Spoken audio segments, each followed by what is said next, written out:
This is definitely a must-score possession.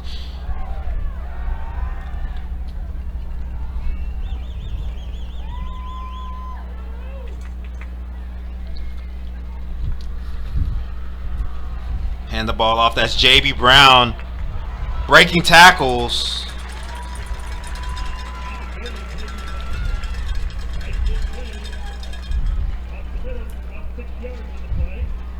Give him 6 on the play, and honestly at this point I don't know if I don't just run the ball to J.B. Brown every single play until they stop it. He's picked up a couple. Yeah, that last one was a decent one, but it's been positive yardage basically every time, even if it's just a couple. And back to him they go. It's going to be close to a first down. Or they give it to him. So, yep, that's a first down. So, yeah, like I said, just give it the ball to J.B. Brown because, I mean, they're having success running the game. One of your biggest strengths on this team is that big offensive line, especially with Hunter Erb up there. Run right behind him. Try to move the ball down the field and get on the board. Maybe mix in a few play-action passes. And that was Brown again. Not much going on that play. Probably picked up about 2 on that play.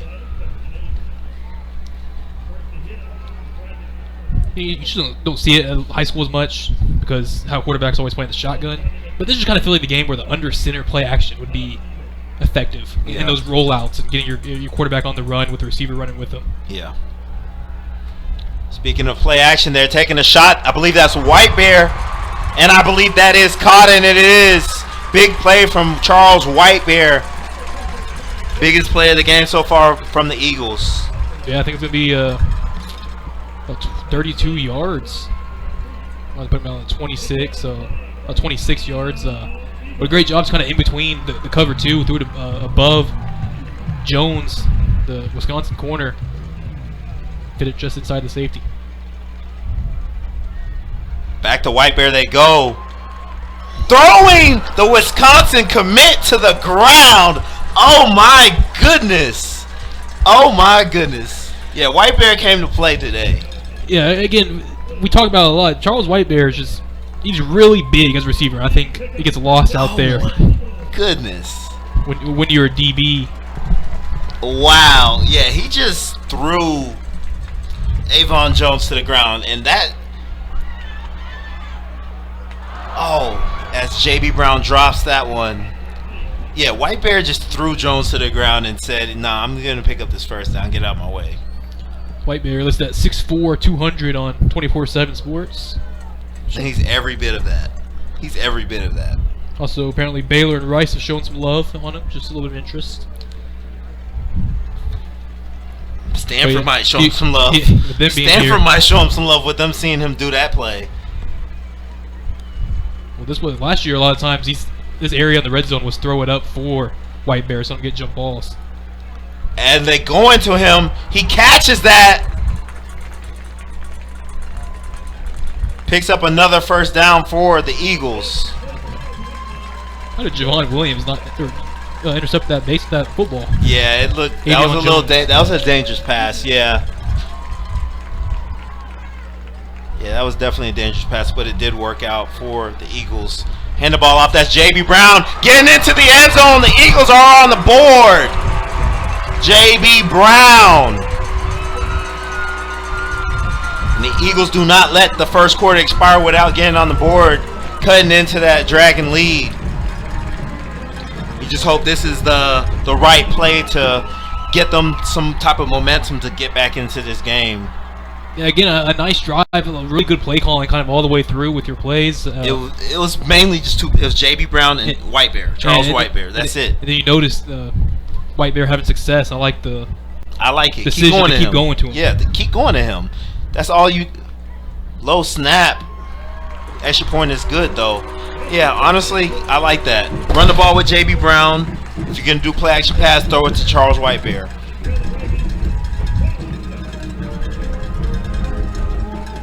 That was a beautiful drive, good-looking drive from the Eagles offense. Right before the first quarter expired, 8 seconds left here.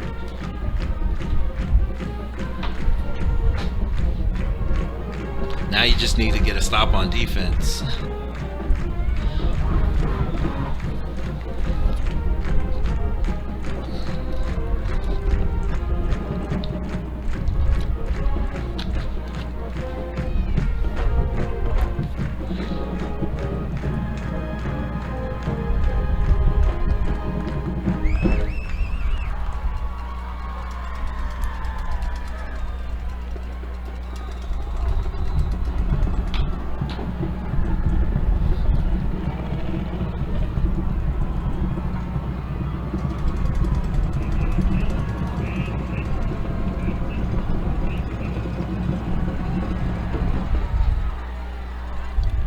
And the Eagles do kick this one deep.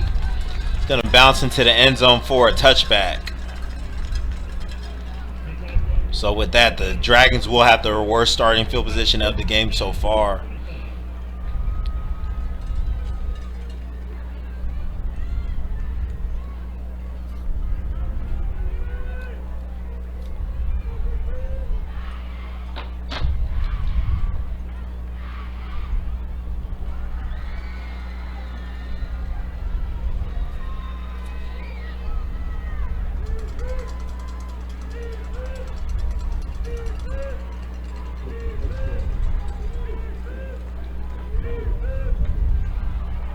They hand that ball off.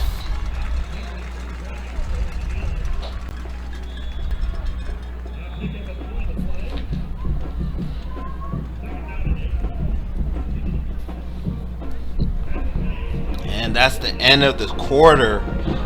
Southlake Carroll Dragons on top 21-7. We will take a break and be right back to watching the Dragons versus Eagles on Vype Live. If you're trying to buy or lease, or sell your property, I can be the one you call for all your real estate needs. Hi there, I'm Lily with Lily More Realty, and I'm a proud community member and Northwest ISD sponsor. For me, your experience is personal. If you're trying to buy or lease, or sell your property, I can be the one you call for all your real estate needs. Yeah.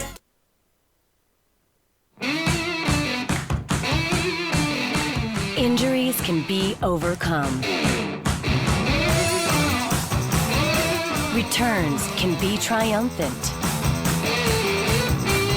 The top of your game is well within reach. From comprehensive care to advanced research, everything you need to rehab, recover, and refuel your performance is in the playbook at Texas Health Sports Medicine.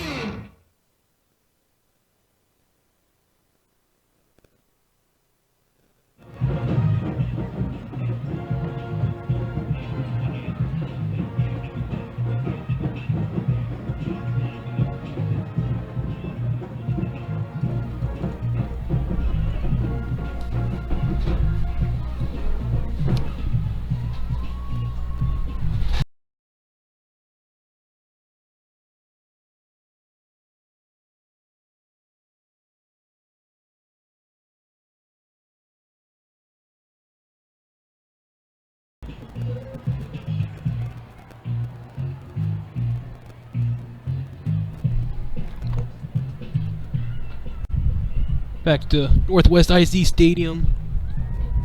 Long time out after the Eaton touchdown. Still something going on the field between refs discussing. If you are making it with us still through this, we're having some technical difficulties, but soon to get them ironed out. Yeah, absolutely. Very long break there between the quarters.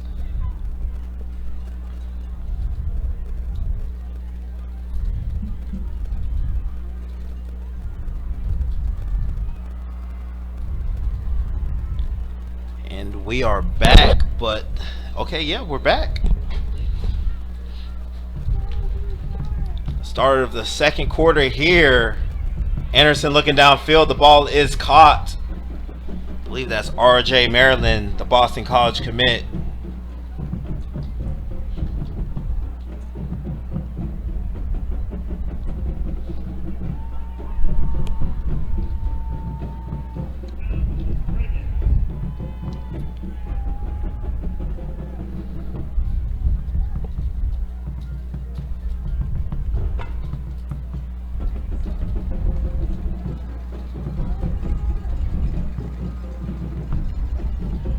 Anderson hands the ball off. That's Owen Allen. Big run here, breaking free.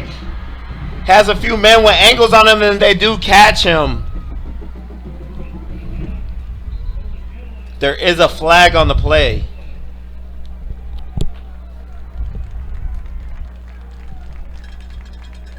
I believe it is on the Dragons, so that is coming back.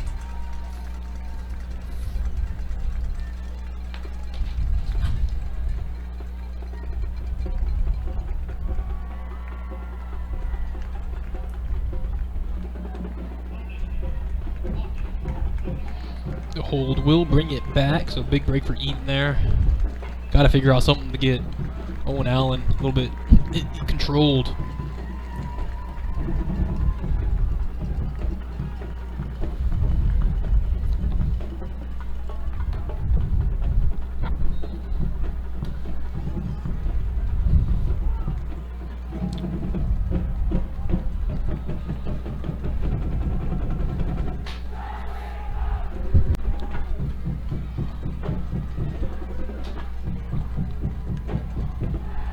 Quick pass here. And the receiver slips on the play. That was Owen Oser. Unable to keep his feet under him. So 2nd and 19 coming up here for the Dragons.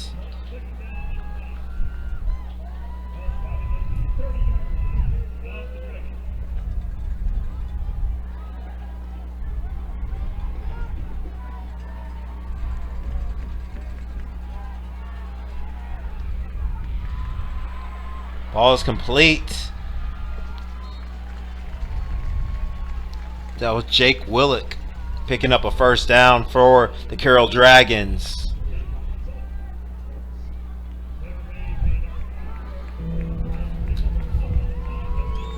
Or excuse me, it wasn't a first down. He picked up 10 on the play, so it's 3rd and 9 coming up.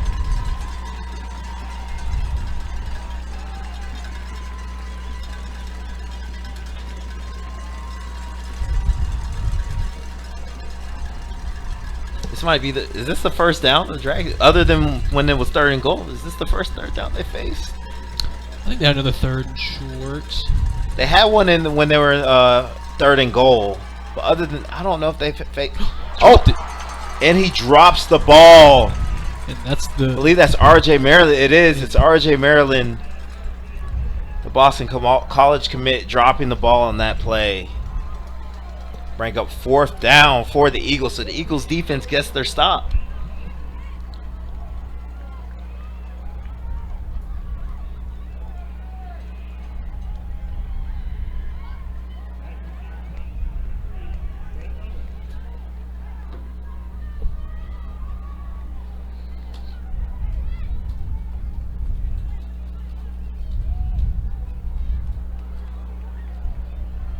Good punt. Fielded at about the 5, bringing it up. Good return there. Gets the ball all the way to about the 22-yard line.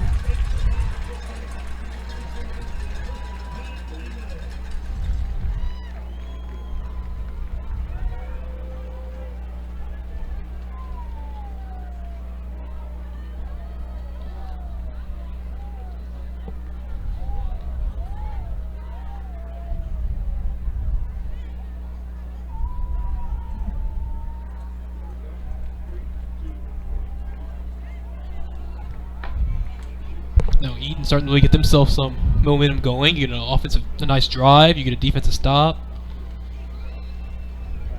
Punt goes your way. Southlake Carroll's band has made their way onto the field with 10 minutes left in the 2nd quarter. I've never seen that the band come down so early. That was Lugo getting the jet sweep that time on the quick touch pass. So adding some receiving numbers to him. I don't think he had any coming in. Well, he had 3 catches for 25 yards coming into this. Had to be on away games because he hasn't had one at home that we've seen. Fossil on the quarterback keeper.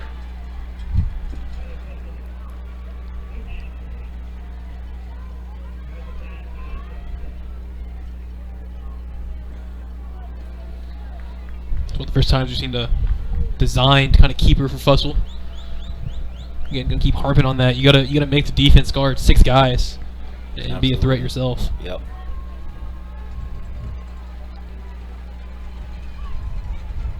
So 3rd and 6 coming up here. Fussell dropping back. He has a wide open field, one man to beat, and he makes him miss. Picks up the first down. Yeah, that's what Good run from Fussell. That's what I'm talking about. Again, the guy was a solid receiver on this unit last year. Yeah. Yeah, he's an athlete, can make plays. He had that guy one-on-one in space. Yeah. Just ran right by him. Yeah, I fully he trusted didn't Fussell. really make a move on him. He just kind of ran right by him.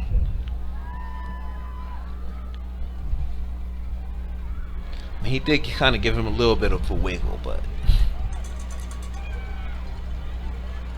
hand the ball off to JB Brown. Good run, picks up about 5 on that play.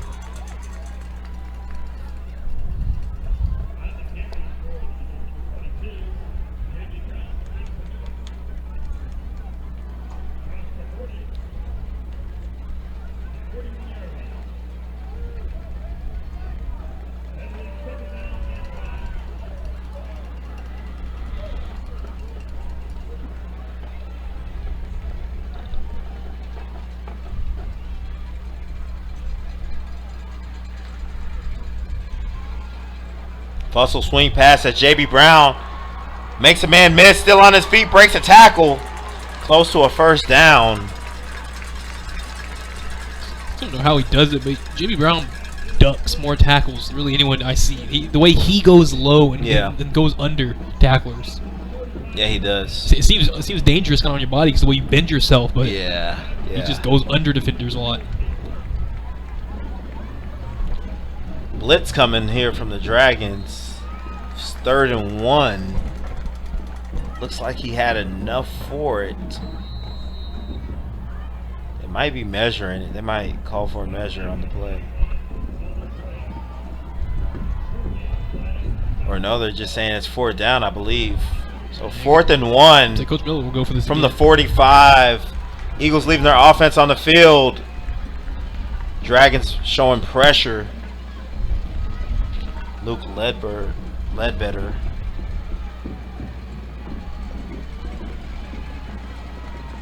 Backs off. JB Brown. Quarterback keeper Fussell rolling right. And he has enough for the first down. Nice job getting upfield on that one. Seemed like for a second there he might try to string it outside too much. So Yeah. He decided to cut it up. Go ahead and pick up that first down. Be safe. So the offensive coordinator, Timothy Baker, down here screaming for JB Brown to get in the other side of the formation. They wanted to run right. And they do hand it to JB Brown.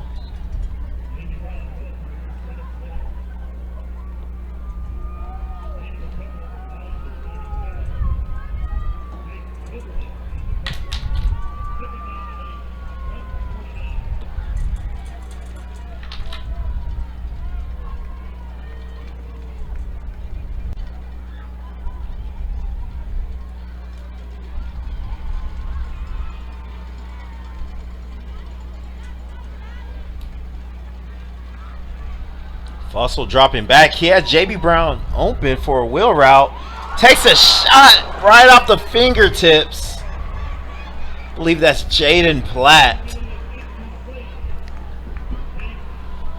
Yeah, that was a really impressive throw by Fussell. It was. That was a beautiful throw. He had a couple of options, like you said. He could have gotten the Brown, gotten a decent gain there. He probably could have kept it himself. Probably picked up another decent gain. Yeah. But ties he took the shot. Goes for it all. Placed it over the top, right at his hands. I probably surprised him. Yeah, that was a beautiful throw. One of the best throws we've probably seen from Fussell, honestly. Comes the pressure, looks like again.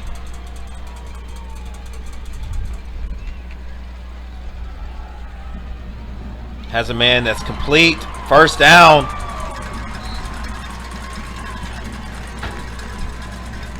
I believe that is Jaden Platt. And on the reception. Picking up a first down. Phenomenal blitz pickup by the Eagles. JB Brown was in there helping, and they had to have a sixth guy somewhere helping, but couldn't quite find one. No, JB Brown was the only one helping. They had 4 receivers still run routes, so 6 men pretty much pick up 8 blockers pretty well, or 6 blockers pick up 8 guys to give Fussell that time.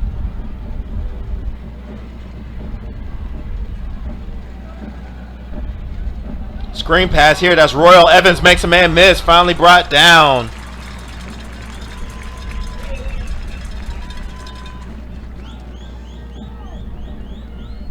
believe that was Barrett Baker in on the stop.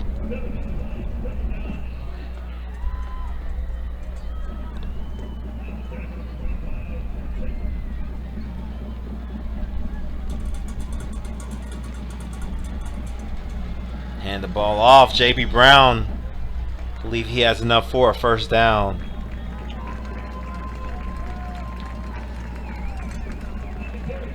And real quick, I want to credit our third guy in the booth, Dorian Glenn, for pointing out the Eaton is definitely covering up their play caller, Timothy Baker, with they are. 2 kids or players that hold up flags to block his back, so us in the booth can't see over his shoulder. Yep. That's something I haven't noticed before. I don't think it happened before. Yeah. But it's definitely a concentrated effort to cover up. I've never seen that from the Eagles. But right over the top, that's Jaden Platt right down the middle, caught. I'm still not even sure what that play was. Yeah. the touch and the float on that pass by Fussell. Yeah. But yeah, I mean, you do have the visiting coaches right next door to us in the press box, and then they do have their own broadcast team for the Dragons, so maybe they're aware of that and they don't want to let them see any signals or anything like that. Play's blown dead.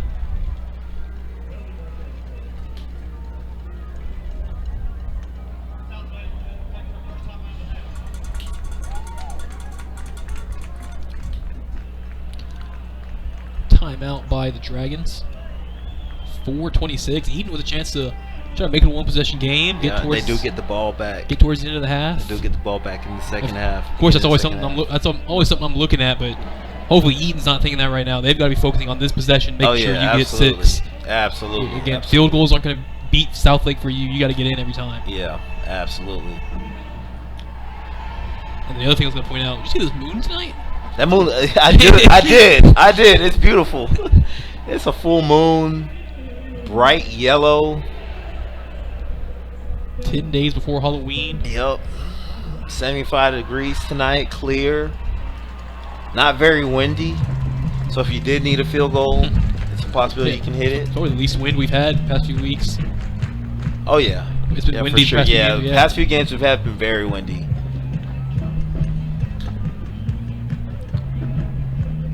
Looking across, see the lights over there at that stadium. There's probably a JV game.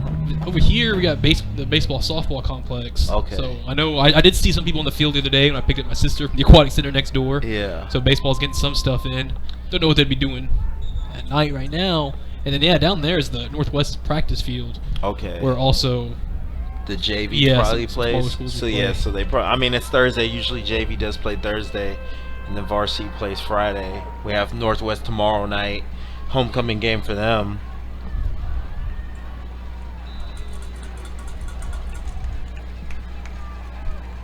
That Northwest team, I think we've kind of forgotten how good they are. Oh yeah. They had another blowout last week. Yep. As JB Brown is running for his life, breaking tackles, still on his feet. They blow the play dead. He just refused to go down on that play.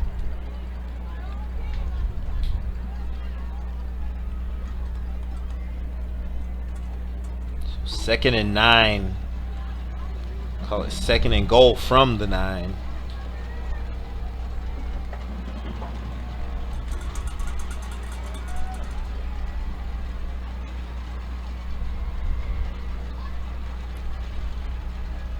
Quarterback keeper Fussell rolling to his left, looking to throw. That's an interesting looking play there. Kind of fakes the power run to the left and then drops back to throw. And again, Coach Miller and Timothy Baker just pulling everything out in this game. Yeah. All the misdirection, all the tricks. Got to have a flag, and it wouldn't be surprising if someone got downfield on this. Or yeah. Yep. Yeah, that's the type of play you have to execute it to perfection because it's a fake run and then you're going to throw the ball. So.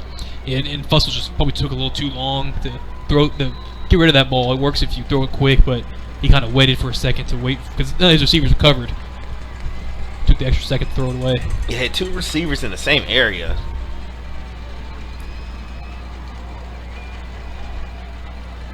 So 3rd and goal coming up here from the 9. White Bear at the bottom.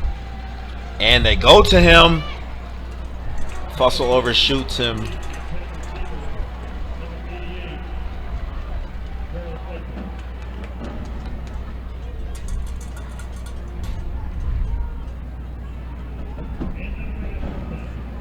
Looks like they're going to send in the field goal unit.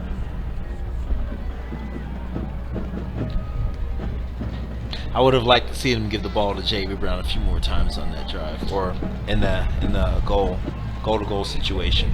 Yeah, they're having a lot of success getting those couple yards. Yeah, they only gave it to him the first play, and then he picked up, I believe, 1 yard. And the field goal is good. So the Eagles cut into that lead a little more, 21-10. 3:30 left here in the second quarter. Get ready to go back to school and back to sport at Academy Sports and Outdoors. Shop in store online at academy.com, and you can find all the hottest sports gear and casual styles from Nike, Adidas, Under Armour, and more.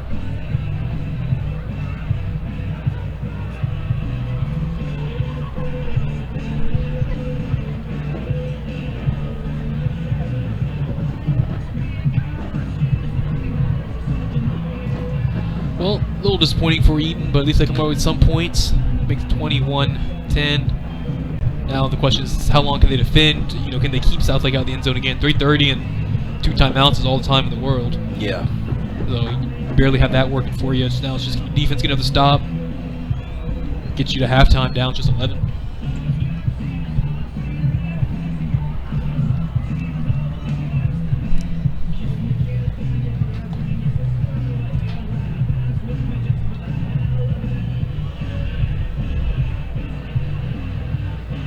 I've had a chance to pull up other scores in the area. Got to remember it's a Thursday, so not going to be as much going on. Yep.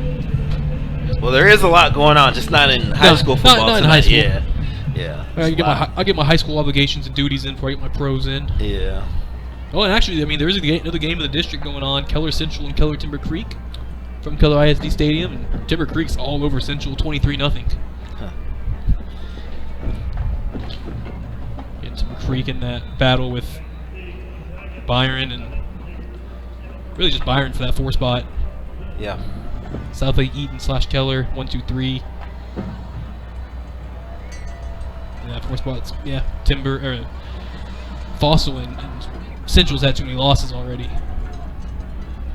Kick's gonna be fielded at about the 10 as Jacob Jordan bringing the ball up field.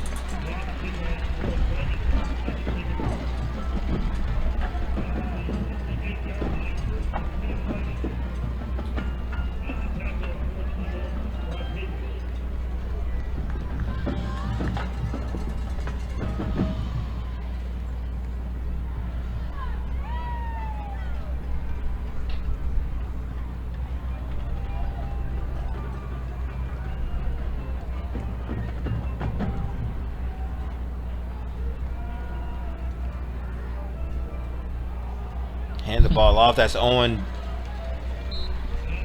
Allen on the carry. Picks up a first down.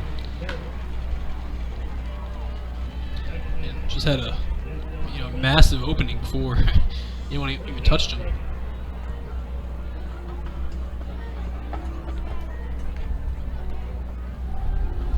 Quick throw. That's R.J. Maryland dragging Chase White Bear.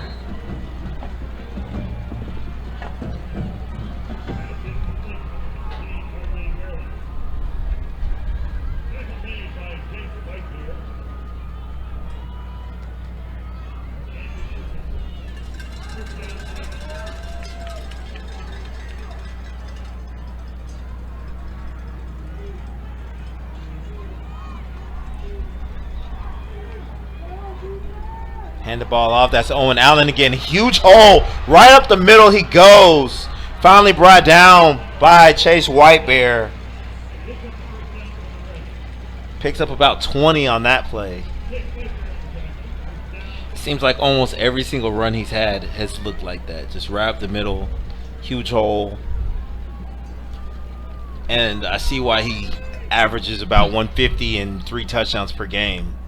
Nearly 8 yards a carry. He doesn't get touched for 8 yards. Yep. He picks up about 6 on that one.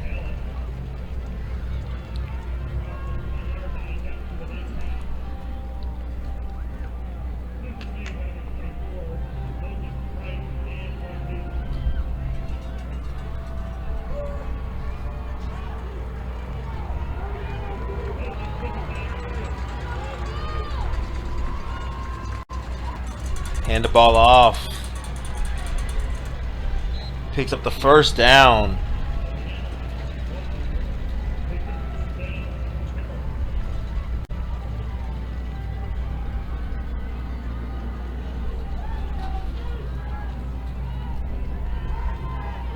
So it's first down and 10 from the 11. They can't pick up a first down without scoring. Anderson looking to score. What a job. And it falls incomplete. Great coverage by White Bear on RJ Maryland. And the younger brother Chase White Bear playing all the way through the play. Yep. Against again a big 6'4", D1 tight end / receiver. Yeah. Well, I mean, his brother is about the same build, so I'm sure he's got plenty. He's used to that. Yeah, I'm pretty sure he has. Yeah, I'm sure he gets plenty of practice against him, and basically, used to being the smaller guy. Yeah, play exactly. big. But I mean, Chase White Bear is 6'2" though, so he's not a small corner. 6'2", 173 he's listed as. So if those if that's correct, he's not a small corner himself.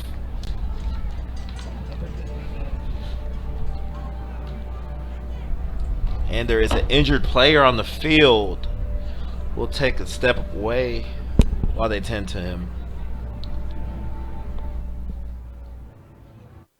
If you're tryna buy or lease, or sell your property, I can be the one you call for all your real estate needs. Hi there, I'm Lily with Lily More Realty, and I'm a proud community member and Northwest ISD sponsor. For me, your experience is personal. If you're tryna buy or lease, or sell your property, I can be the one you call for all your real estate needs. Yeah. Injuries can be overcome. Returns can be triumphant. The top of your game is well within reach. And we are back. Injured players helped off the field. I believe that's Lofi Mulogo. Not able to put any pressure on that left leg. It's not a good sign. It's not a good thing. That's the Mualago. Yeah, Mualago. That's the last thing you need. Your big nose tackle getting injured against this running game. So after the injury timeout, teams come out and then take another a team timeout. I think it was on Eaton too. I'm actually not sure. One of the scoreboards is having a game on it. The other scoreboard I can't see really from my angle. Could be the light in the way.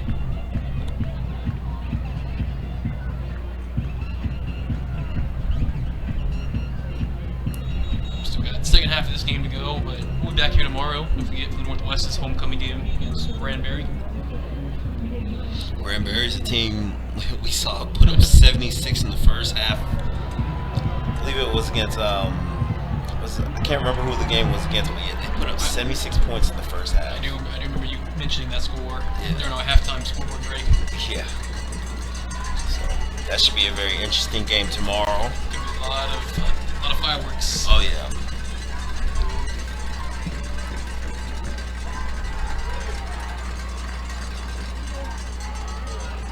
And they hand the ball off. That's Owen Allen fighting for yards.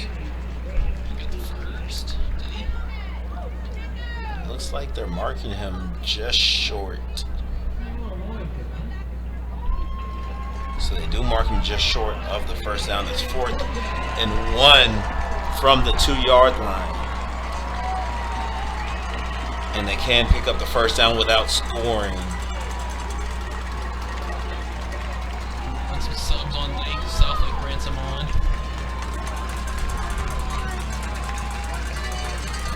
little bit of confusion. Yeah, I was about to say there's a little bit of confusion. They should. I think Southlake actually took the timeout. They did. Yeah. Both teams had a lot of guys. Both teams had. Yeah, they didn't know what was going to happen. And that's a big crucial moment in the game. So they're going to take a timeout. 47 seconds left here in this first half. 21-10 ball game. Some of the stats before half. Caden Anderson from Southlake, 7'9", 81 yards. Hasn't has to do much with his arm. Been solid. Owen Allen already 14 carries for 134 and 2 scores in the first half. Caden Anderson has the no yards rushing to his name, but has a touchdown run. He had a 1 yard touchdown run and a 1 yard sack. Okay. RJ Maryland, 3 catches for 48 yards. Jacob Jordan, 2 for 23. I hadn't called Landon Sampson's name much. Yeah. He doesn't have a catch. Yeah. He's the South Carolina commit. On the Eaton side, Tyler Fussell, 12 of 19 for 121. It seems like Eaton's had the ball a lot. He's thrown 19 passes, and JB Brown's ran the ball 13 times for 43 yards. Well, they had that very long drive last time, last possession. So. They were 4 catches for 64 to lead all receivers.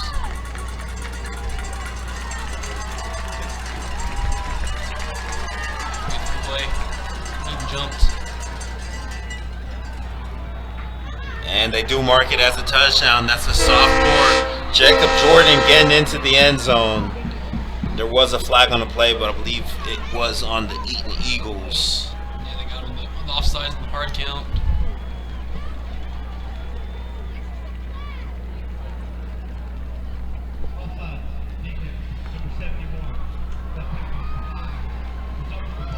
Jacob Jordan.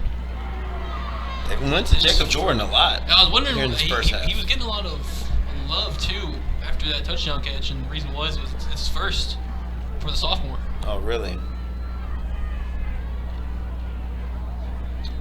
According to Max Press, this is just his 4th game. Yeah. There's just 5 catches prior, and most of it all came against the Southlake week ago. So he's just got healthy and getting things going. Yep.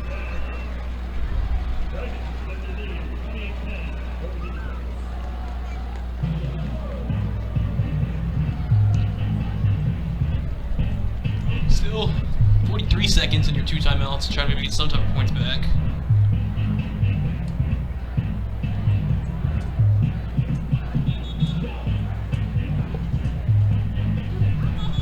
Yep, indeed.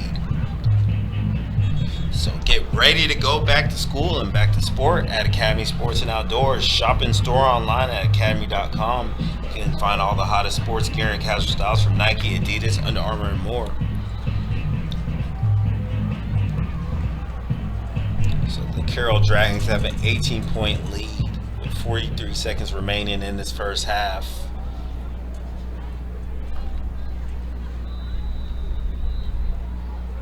And the Eagles will get the ball at the beginning of the second half, so if they are able to get down there and possibly get a field goal or anything, then you know anything would be good because you get the ball in the second half, possibly.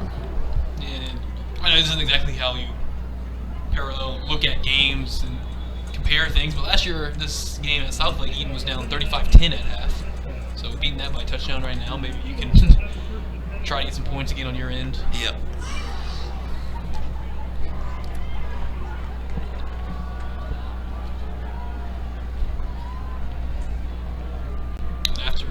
After Eaton was down 35-10 at half, they outscored Southlake 14-0 in the 3rd quarter to get back in that game.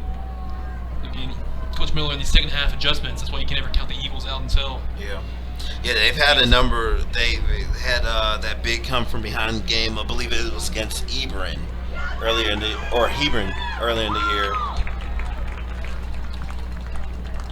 I think they pick up the first down on that first play by JB Brown. They do. He gets out of bounds. Where they mark him just short. So 2nd and 1 coming up here.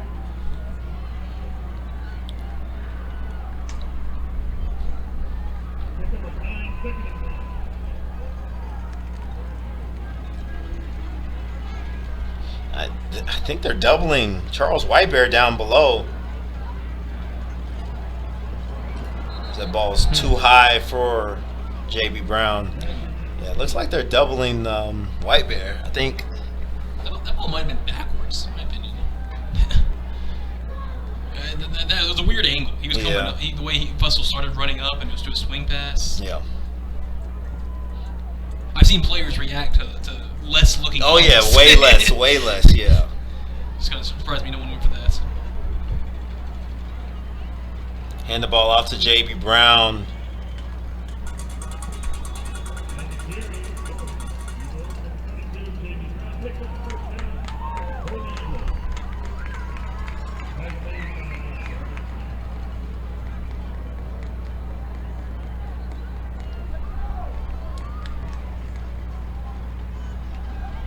Swing past JB Brown again. Gets out of bounds at about the 40. Carter High pushes him out of bounds. Sophomore defensive back.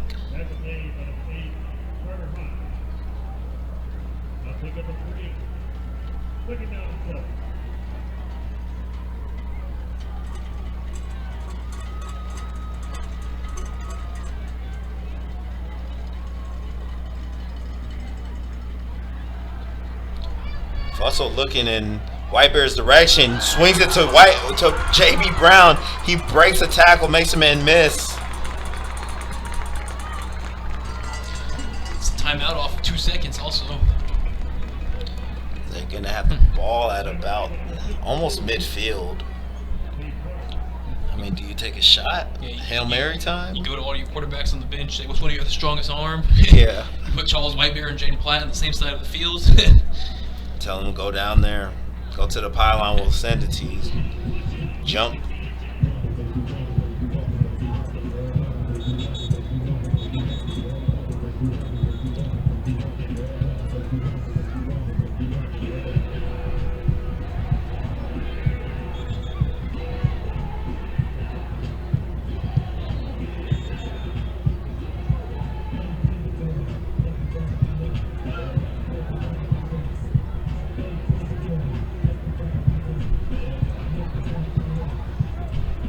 Southlake's got 3 defenders way deep, including Williams.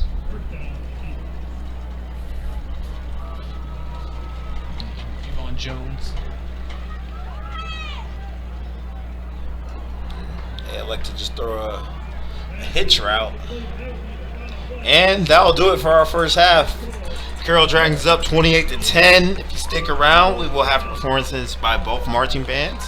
Watching the Dragons Eagles on Vype Live.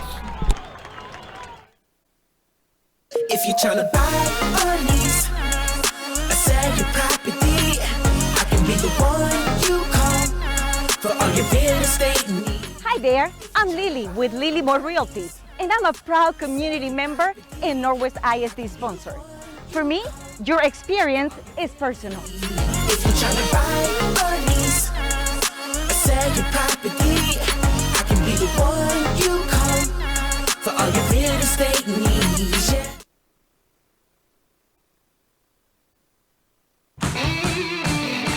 Injuries can be overcome.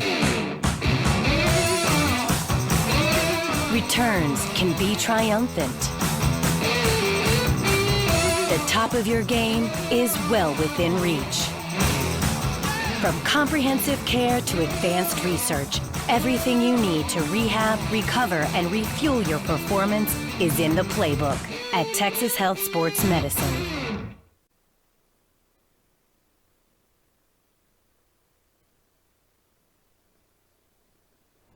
McLean at State Farm Insurance, Nazi Mexico, The Barris Farm, Empire Rock, Arbor Pediatrics, Hyphen Solutions, Chick-fil-A, Jersey Mike's in Bicentennial Park, and Tony Burke's Photography.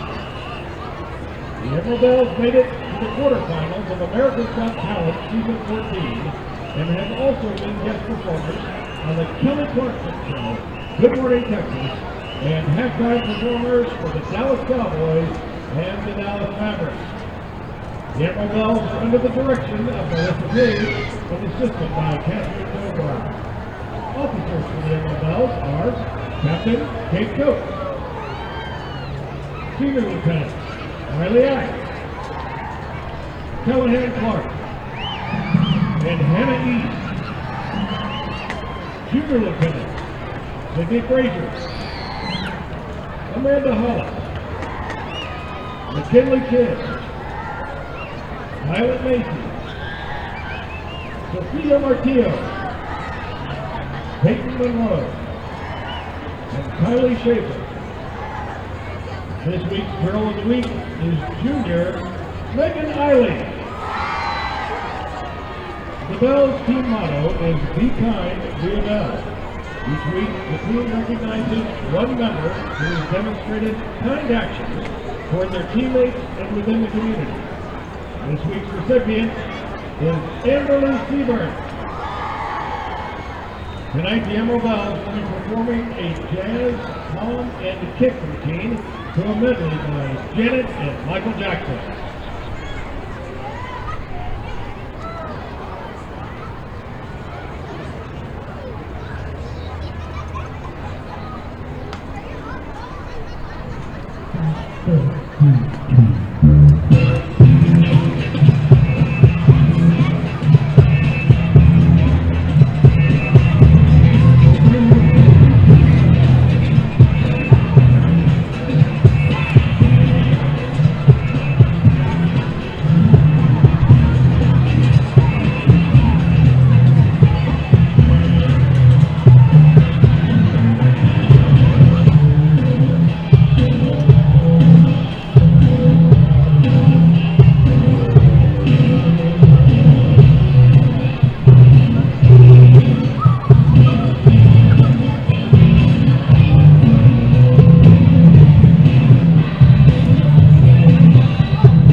That's the Emerald Bell.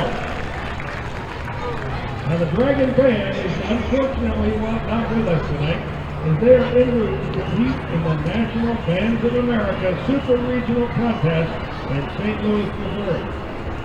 Good luck to the Dragon Band as they compete on this national stage. On behalf of the Dragon Band and the Emerald Bells Drill Team, I'm Tom Nelson saying, Go Dragons!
Lindsay Waters. Senior Lieutenant J.L. Champlin. First Lieutenant Izzy McAdams. And our Captain, Avery Harris. The spiritual of the week is Taylor Clark. Dancer of the week, Katie Blanchard. And our Gems of the week, Carlos Fripp, Noel Tomaso, Jeremy Enrique, Brian Dixon, and David Blanchard. Now, sit back and enjoy your Sapphires as they perform their annual gym dance, but ain't no mountain high enough.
Imagination and reality.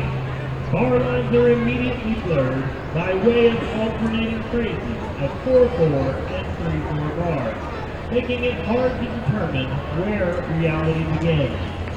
This movement has high energy effects that lead to a powerful impact. In movement 2, clarity. Finally, we find clarity, both figuratively and literally.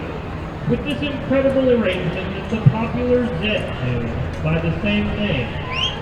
Movement 3, blurred lines. As the show comes to a close, we find a way to discover clarity within the blurred lines that we see every day.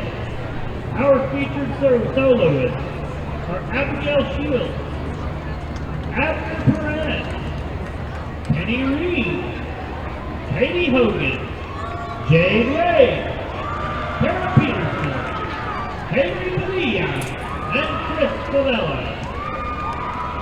Our drum majors are Brian Clark, Adam G, and Allie Hill.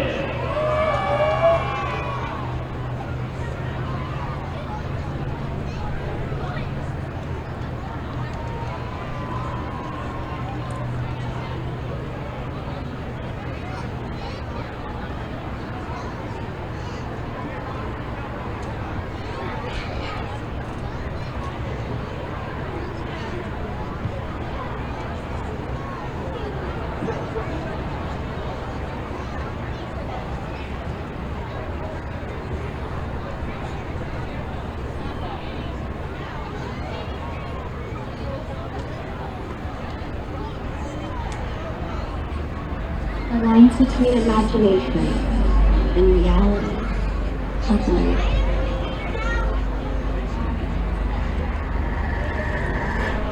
Focus. They join to create a harmonious view.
band and realty would like to take this opportunity to wish the Carroll High School students and faculty the best of luck for the remainder of the year. Enjoy the rest of the game and go Birds!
Start of the second half about to kick off here in a second.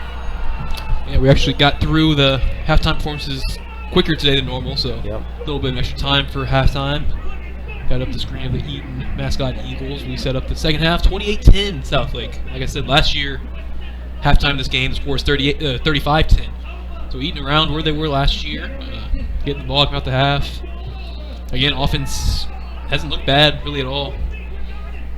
Been aggressive. I liked a lot of the play calls. It's going to be if your defense can slow down Owen Allen a little bit in the second half, because why wouldn't the Dragons keep going to him? Yep. And can your offense put together a couple of drives? Because still, I mean, 10 points isn't going to get it done. Yeah, absolutely. Yeah. And they put together drives, but they've been long. They haven't had a lot of possessions. Yeah. They need more big plays. They need to come out here and, I believe, score first possession, because that's gonna boost the team morale. That's gonna let you believe that you do have a chance of coming back in this game. You see, I'm down here looking at Fussell warming up with Lugo. Maybe Lugo's gonna get a few trick plays here in the second half. Something. Got to open up the playbook. As we see the Dragons coming out to the field. Did you get to do that? I never got to do that. I want to run through What? the banner. I don't know. Yeah, not a huge banner like that. No, haven't. Do they destroy that banner every time? Is it supposed to do that? How do those work? I'm not. Yeah, that's a good question, honestly. I really hope you're not wasting a giant banner like that. Yeah, that's a great question, to be real with you. Because they had one in the beginning of the game, so they had two. Here come the Eagles. Or it's just Velcro? I don't know. It's probably Velcro. Yeah, I'm pretty sure it has to be Velcro, right? But looking at some of the first half numbers, again, you got to remember those first two possessions. Eaton went for the sneak onside, gave Southlake the ball around the 50, and then going for it on fourth down on their own 45, gave Southlake the ball right in that same territory. So the offensive numbers kind of favor Eaton in some ways. More first downs, 13-9. Offensive yards, 228 total yards for Southlake, 198 for Eaton. So you're behind them by 14 yards. But it's your yards per play that are way different. 8.3 yards per pass for Southlake, 5.88 for Eaton. 8.18 yards per rush for the Dragons, while just 3.35 for the Eagles. So again, Eaton's running more plays, having the ball more, having more first downs, just putting up some nice numbers. No penalties in the first half for Eaton. No accepted penalties. They had the offsides. Yeah. 2 accepted penalties on Dragons for 15 yards. Eaton did. I forgot. Eaton did have the one turnover also in the Fussell interception, kind of trying to throw it away. So that's another time the defense got put in a tough spot. Yeah, absolutely. So I mean, the Eagles' offense it's not like they've had trouble moving the ball necessarily. They just got stopped on 4th and 4, first possession. Then they had the unfortunate interception where the defensive back made an incredible play on the ball, jumped in front of JB Brown, dove, and made the interception. But other than that, yeah, they've pretty much been driving the ball. They've been able to move the ball. So I look to see them continue to do that here in the second half. Score And then their defense has been able to get a stop so far. They need more of that. They need to show a little bit more resistance. They haven't shown a lot of resistance. Like you said, Carroll Dragons are averaging 8 yards per play, 8 yards per rush. Seems like almost every single play they give the ball to Owen Allen, and he picks up first down almost. It's almost a guaranteed first down right when he gets the ball. So, yeah, I'd like to see Brock Hayward and the defense step up here in the second half, make some plays, maybe force a turnover. But more importantly, just get a stop. Get a few stops. Get your offense a few more possessions so they can try to get you back in this game.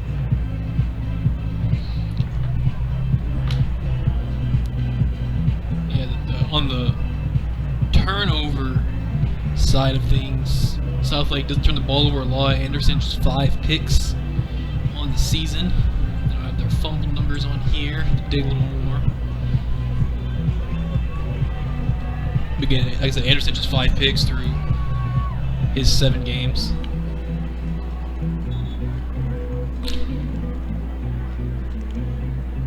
I don't know if there's like the refs are having an issue, but for whatever reason, it seems like they're taking a while to kick the ball off, you know? And there's been a couple of just timeouts that have went longer than their typical minute. Yeah. 45 seconds. Starting the game off, it was the same thing. It was like, why aren't we starting the game? But nonetheless, getting a second half kickoff at 8:45.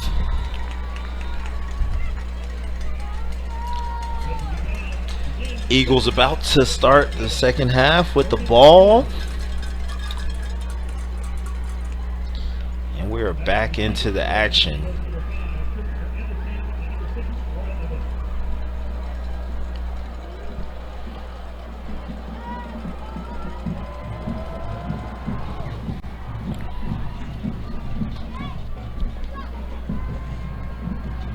Chris Anderson feels that.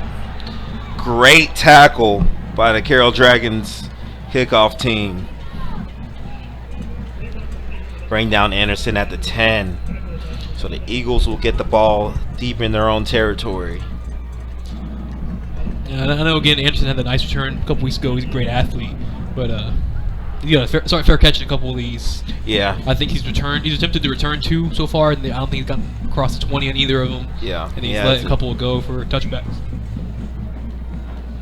Yeah, because I mean, if you fair catch it off, you're getting the extra 14 yards right there. So, but like we said a few weeks ago, he was one of the reasons why that offense was able to get a spark.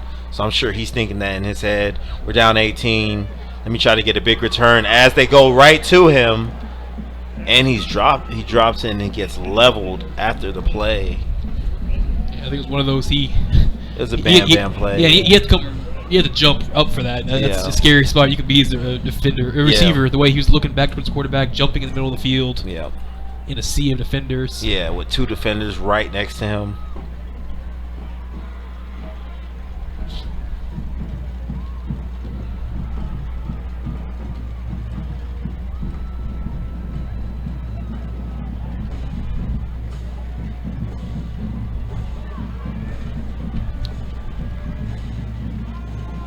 Quarterback keeper Fussell rolling right, has some blockers in front of him.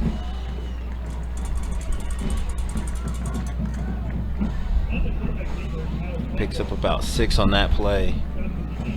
And that's what I talked about when I mentioned Braden St. Alma, the quarterback from last year for this team. That's a lot more we saw. A lot of designed runs, just able to pick up extra yards even on plays where you are just trying to get a couple yards. It's not always just the same run to your running back, able to sprinkle it in. So 3rd and 3 coming up here for the Eagles offense. Hand the ball off. That's J.B. Brown. And it does not look like he got there. Only picked up a few on that play.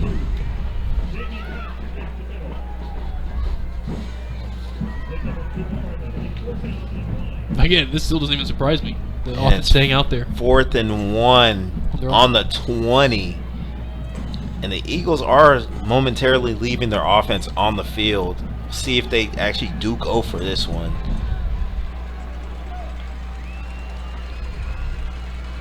Got the pressure coming. They see it.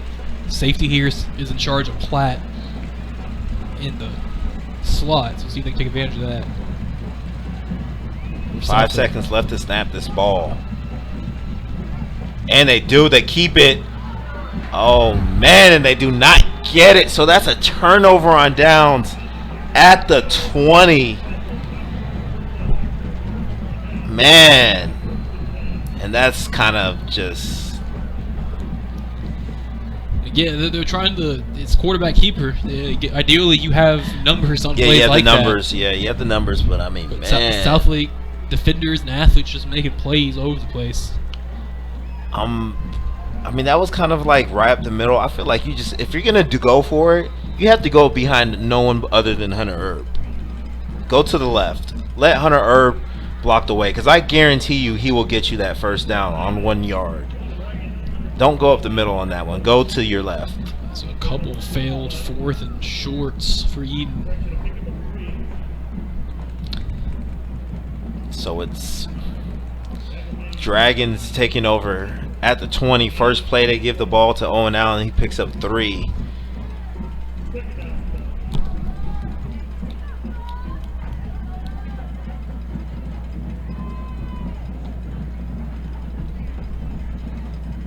They hand the ball off to him again.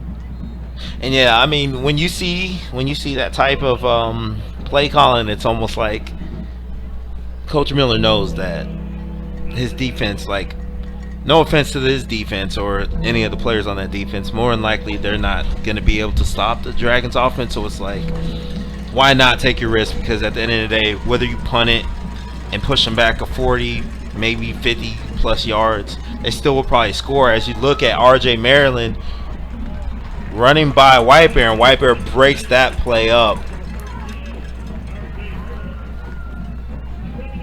Great job forcing them way to the sideline. Didn't really have a lot of real estate to try to pull that off.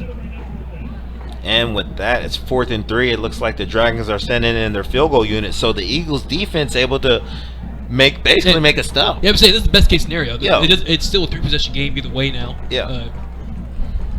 After not converting. Yeah, either way, you would still need 3 touchdowns. So Got a good old left foot kicker. See too many of those. And he does knock through the field goal. So the Dragons add on to their lead. It's 31-10, 9:13 left here in this third quarter. Kicker Tyler White. At Academy Sports and Outdoors, back to school also means back to sport. From graphic tees to football cleats, we have everything you need to make this your best year yet. Swing by your local Academy store today or shop online at academy.com. You can find all the hottest styles from top brands like Nike, Adidas, Under Armour, and Vans. All at a price you'll love, so if you want game-changing gear, start here at Academy Sports and Outdoors. So the Eagles defense gets the drive started at the 20. They only give up, I believe it was 7 yards, and force the field goal. So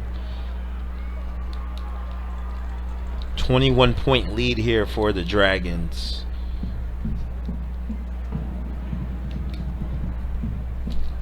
And the problem with you being down by 21 is I feel like you're kind of in that position where your best part of your offense is probably handing the ball off to JB Brown, and it's like you're in that position where you're down 21 second half, where you kind of feel like you might have to just go out there and just throw the ball around, you know? Yeah, definitely to try to start coming back. And again, credit to the Dragons. We talked about JB Brown having a nice game, but he's had to work for it. 15 carries for 48 yards. That's a little over 3 yards to carry. So just, again, there's no kind of big plays been opening up all game long. Yeah, other than that White Bear catch down between the cover 2 coverage earlier, that's the biggest play they've had so far. They haven't had that many big plays so far.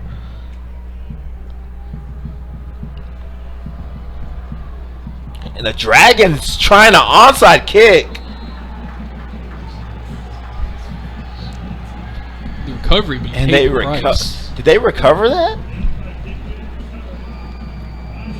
And they did. So the Dragons do a surprise onside kick of their own, getting back at Coach Miller.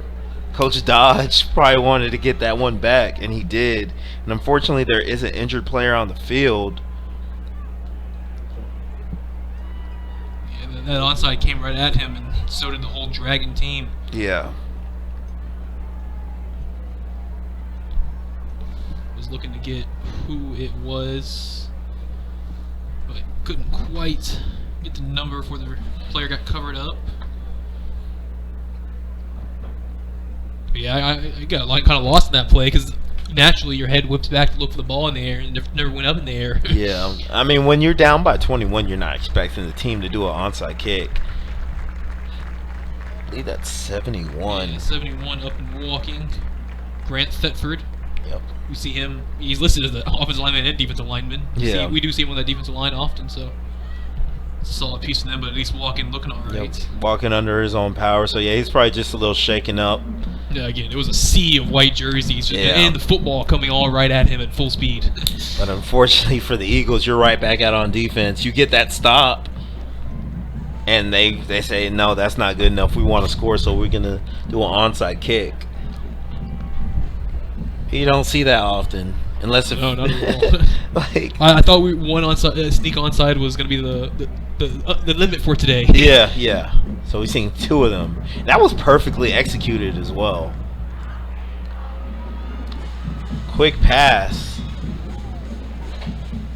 I believe that was Jacob Jordan on the catch. They went to Jacob Jordan a lot so far today.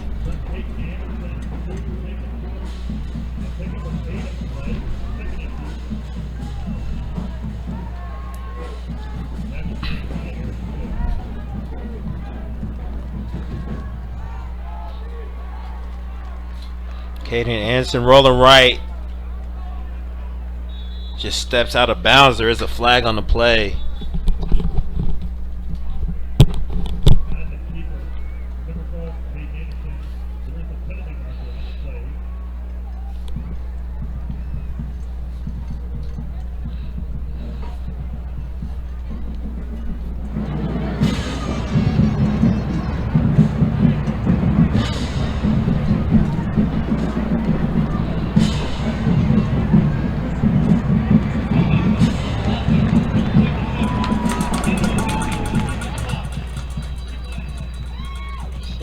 Dragons. Eaton will take all the help they can get with that.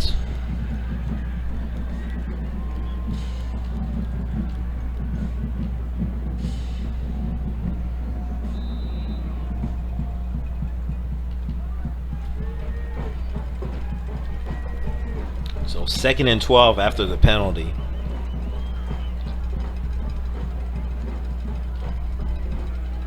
Quarterback keeper, or excuse me, he actually did hand that ball off. The flag came out. And a flag did come out.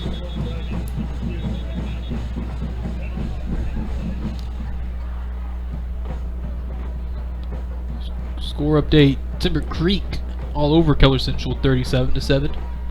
Again, the only 3 games for the district this week, or this game right here, Eaton and Southlake, Keller, Timber Creek, and Keller Central, and then tomorrow, just had it but I forgot it. It should be Keller and Fossil Ridge, Byron the off team. And that penalty on the defense on Eaton. So they give it right back.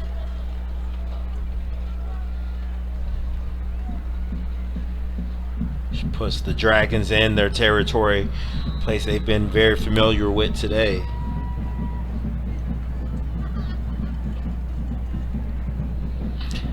So right now, according to the stats from Dallas Morning News on the Timber Creek Central game, Central has negative 48 rushing yards. Man, what? I mean, you know, maybe they've just been sacked a lot. That's incredible. That's impressive. It says the QB is 8 rushes for minus 41 yards, and the backup QB is 2 rushes for minus 15. Your starting running back only has 4 for 7, so it's not like he's helping. Wow. That's, yeah. Wonder how many sacks Timber Creek's had as a team.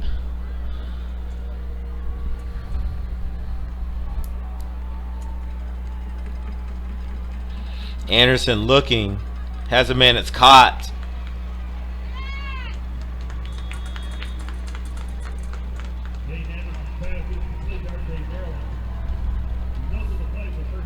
That's 13, RJ Maryland in on the catch.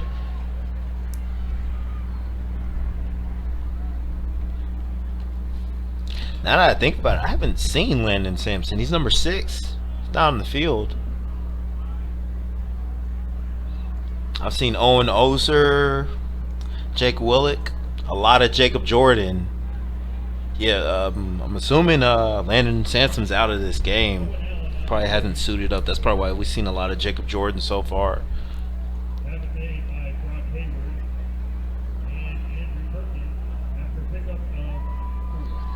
Don't forget, when Coach Miller plays the Southlake team, he's a former Yeah. Southlake dragging himself as a coach. Yeah, so it's a homecoming of sorts. Yeah, for him. it's kind of like always those. The assistants never beat Saban. I don't. Yeah. I don't know. I don't know exactly if Miller was with Riley Dodge. He might have been with his father Todd Dodge beforehand. Yeah. Looking for Maryland. Ball's a little high. Ball falls incomplete.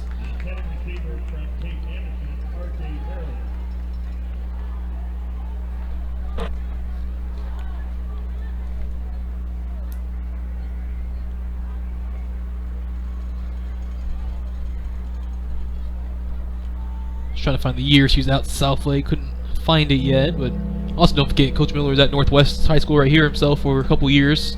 Never, not as a football coach, as a track coach before that. Interesting. And with that, the Eagles defense gets another stop, possibly. 4th down coming up here for the Dragons. It does look like they're going to leave their offense on the field, so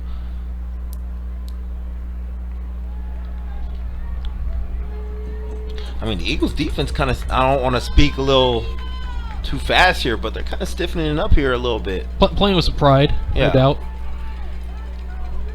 Because, I mean, they've been giving the ball basically on the positive side of the 50 every single time, and look at that, that ball falls incomplete, so the Eagles defense does get a stop. I mean, back-to-back stops basically for the Eagles defense. Ball was given to them on the 20 and then the 50, and they give up only 3 points out of those 2 possessions.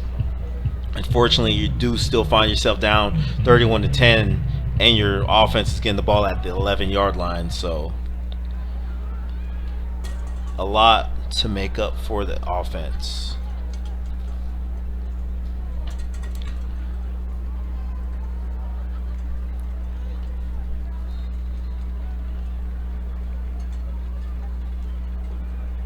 That's J.B. Brown. Picks up about 1 on the play.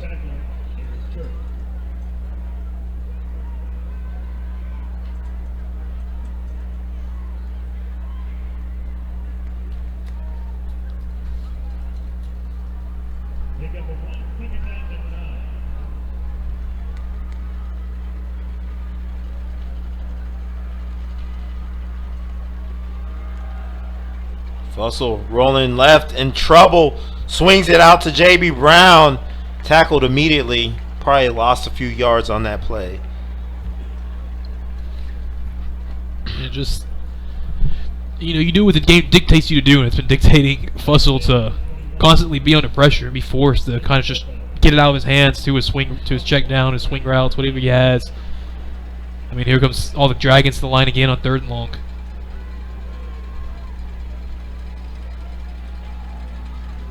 Fussell has Never saw pressure the corner. coming, he never saw it.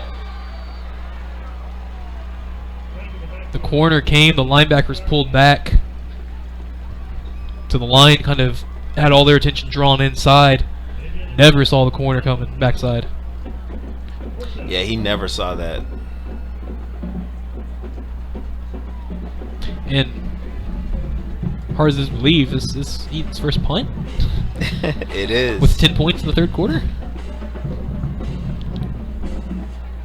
I mean, a number of 4th down attempts. I don't think they haven't converted not one yet. You've missed 2 4th downs and And then the pick. interception. Yeah. I mean, that's all your drives. End of the half drive. And then you scored on one, and then in the end of the half drive, yeah.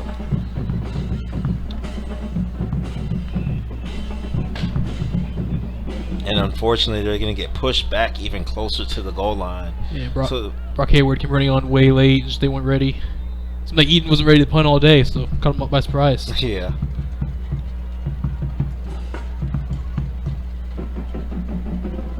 And they do get the punt off. Fielded at about the 38. Brought up. That's Jacob Jordan. A lot of green grass in front of him. Pushed out of bounds at about the 15. And the Dragons are going to get another possession starting inside of the 20. Who was that? I think was that the kicker, Dakota Hester, who came flying at him for the shot. And again, he was running full speed and put all of his power into that one, and Johnson just kind of bounced off of it. Jordan.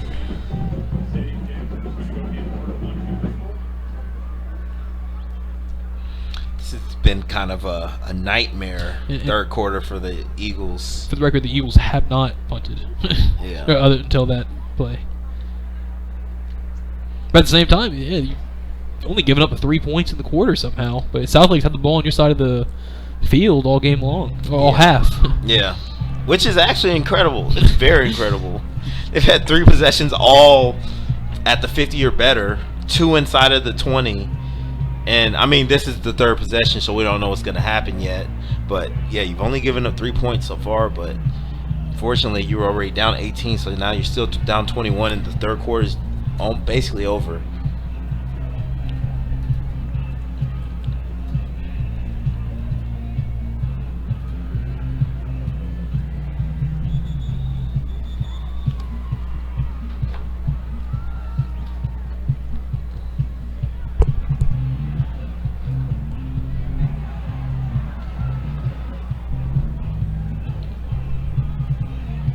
In the first half, it was Eaton's offense kind of dominating the possession, the ball control, running more plays, but this third quarter, it's been all Southlake's offense on the field.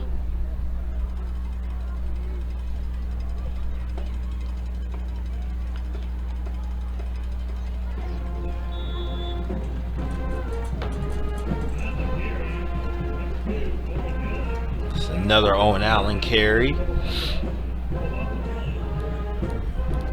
First carry, he loses a yard. First bad carry for him so far this game.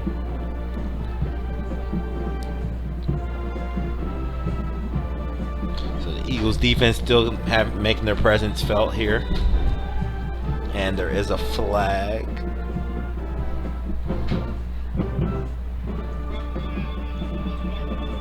And that's on the Dragons' false start, so they'll get pushed back more.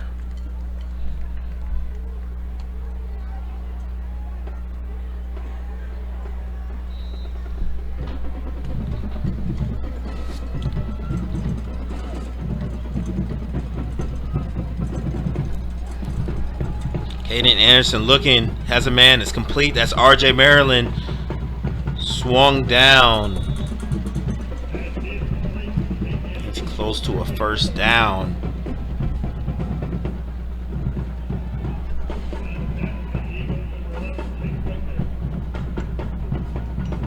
So it's going to be 3rd down and 3 coming up here for the Dragons.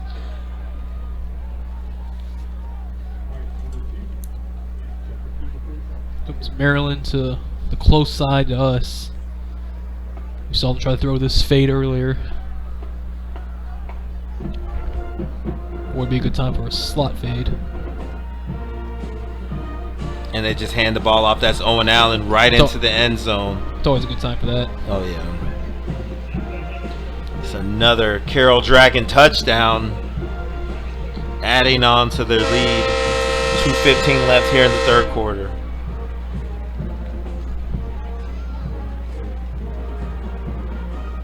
I've never heard a road team get like... I'm also sitting here wondering the same thing. Yeah, I've never heard a road team get like the train horn on a touchdown before. Yeah, that is a little questionable. Yeah, I don't know where that came from or who that was for, but that was very interesting. As the extra point is good, so the Dragons 38, Eagles 10. Yeah, like I've never seen a road team get those horns. I'm intrigued how they're doing it. Yeah, I'm not sure either. I guess they brought it themselves, Yeah, but they haven't done it the whole game. It sounds like it's. I don't know. It sounds like it's from the stadium feed, in my opinion. It doesn't sound like it's from their sideline. Well, I don't think they've done that the whole game for either side, though. Honestly. Southlake gets to run some of their own rules. Just Yeah. don't forget they have we have 3 broadcast crew here today. Us, Yeah. obviously, here every home game for Northwest ISD, the Texans, Eagles, and Bobcats. But over to our right, CW should be here. One of their calls. That's why we got the end zone cams are set up for their broadcast. And then ran into Southlake's own broadcast guy. He's they're boosters and kind of all funded that way. Yep. And they operate off their app. And he's out in the film deck because there's not enough spots in the in the booth for all these broadcasts. Yeah, we have a packed house. A lot of eyes on this game, and the Dragons are running away with it so far. I mean, you can't. We can't give Southlake enough credit. I feel like this is still kind of, I think, what Southlake expected. They're plus 233 in points differential, and that's why I say when I'm ranking the teams in this district, I say Southlake at the top, Yeah. a gap, Eaton another gap, Keller, Byron, and the other teams. Yeah. Again, Eaton is Eaton's a very good team. yeah, So. Eaton's clearing the best, second best team in this conference district, And they're a very good team at that. but against Southlake, you look like a bad team. It's just Yeah. But I mean, you put Eaton in any other district, they're more than likely going to win that district. So it's just unfortunate you're in a district with a straight powerhouse. Trust me, I like. As White Bear picks up that first down. I like to talk on it. I graduated Timber Creek, and we were in a district with Southlake. It was not fun having to travel there. Football, basketball, baseball. You don't want to play Southlake. Is Southlake good in basketball? They haven't been as dominant, but especially when I played them, they were a really solid team every year. Oh, Fit that kind of stereotype. They could shoot a lot, shoot really well. yeah. Yeah, I've never really heard anything about their basketball team. It's usually all just football. I'm actually surprised that it's been 10 years since they've won a state championship, because it seems like they're so good every year. But I guess they just come short a number of times, especially last year with them being in the game. Riley Dodge losing to his father, which is kind of bittersweet. It's a real movie storybook ending. I'm really hoping Hollywood's working on it by now, because that's literally something you'd only see in a movie, not real life. You got a kid going against his own dad in the state championship. Yeah, at a school that his dad used to coach at. Yeah. And he played at. Yeah, he won a title there. Yeah, as a player. Yeah, he won the title for his dad at that school.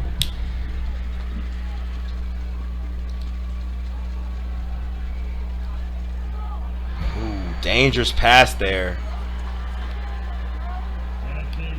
Falls harmlessly to the ground. Incomplete pass. 4th and 5 coming up here for the Eagles, down 28. Why not keep the offense on the field?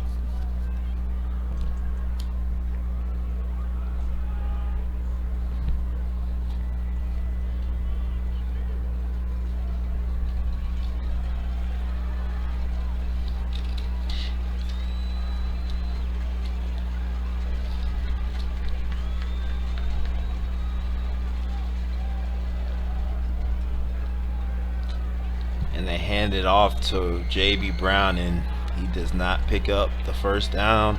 I do not like that call at all. 5 yards. I mean, I know JB Brown is a very good back, and like I've been calling for them to just pound the ball with him, but yeah, I'd like to see them try to roll out, maybe throw to a White Bear there in that situation, but It's been odd. You look at it, Fussel's, he's thrown the ball a good amount of times. He's thrown the ball 27 times, 16 completions. Just the 142. they've all been short though. But yeah, just the 142 yards. Nothing dynamic or explosive about the offense. Been a lot of have to get it out quick, just get a few. And like I said, he's thrown the ball 27 times. Doesn't even feel like that because all of his throws have been so short. relevant. All been as they take a shot. That's RJ Maryland breaking the tackle. He's gonna get in the end zone. A touchdown. One strike. Southlake scores.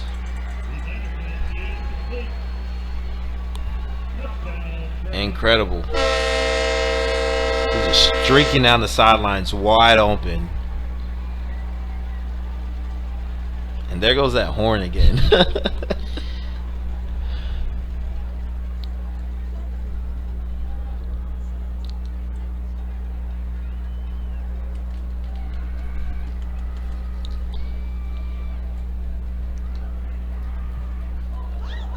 And extra point is blocked. Well, they're gonna get a flag right there. Yeah, saw that coming. After the play, The player that's gonna get flagged for the unnecessary roughness late hit is gonna be Logan Wright, and Brock Hayward was immediately in his ear telling him, "Hey, Yeah. smarter than that. We don't need that." yeah. Didn't see something might have been said or done beforehand, but they always catch the second guy. They say, "I just saw Yeah. Logan Wright straight shoving Yeah, I a saw dragon it too. defender Yeah. right in front of a I couple saw it officials." too. Oh man.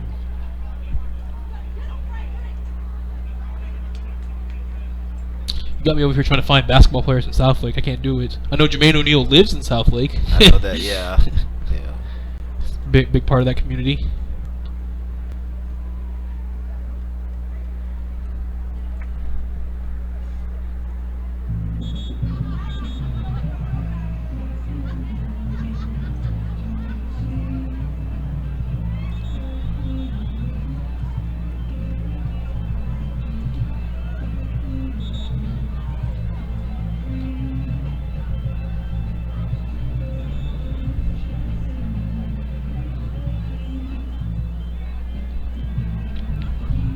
Refresh, mentioned it earlier. Southlake hadn't won a title in 10 years.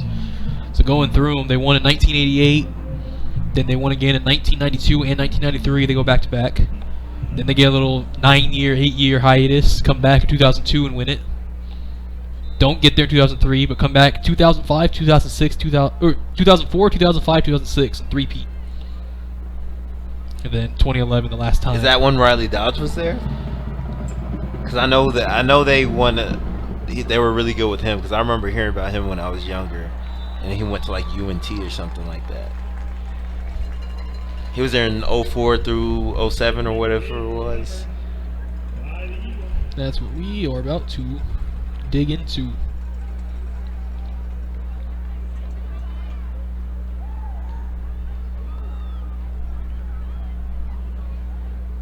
That's crazy though. They win it titles in the 80s, 90s, 2000s, 2010s. Every decade they've won a championship. But yeah, you did have Riley Dodge. Yeah. He was there. He was the one there. He was the quarterback when they three-peated. He was a junior in 06, so yeah, he was there in 04, 05, 06. Maybe not starting as a freshman. Yeah. I mean, who knows? Maybe he was.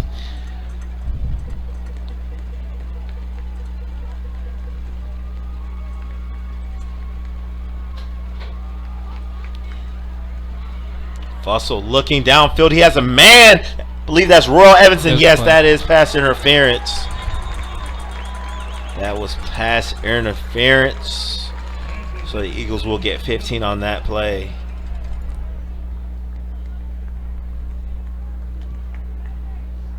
First target we've seen for Royal Evans. Here we go. I got into the Southlake database now. We're talking. In 04, mind you, in this 3-season span, they went 48-0. They go 16-0 3 straight seasons. In 04, the quarterback was Chase Daniel.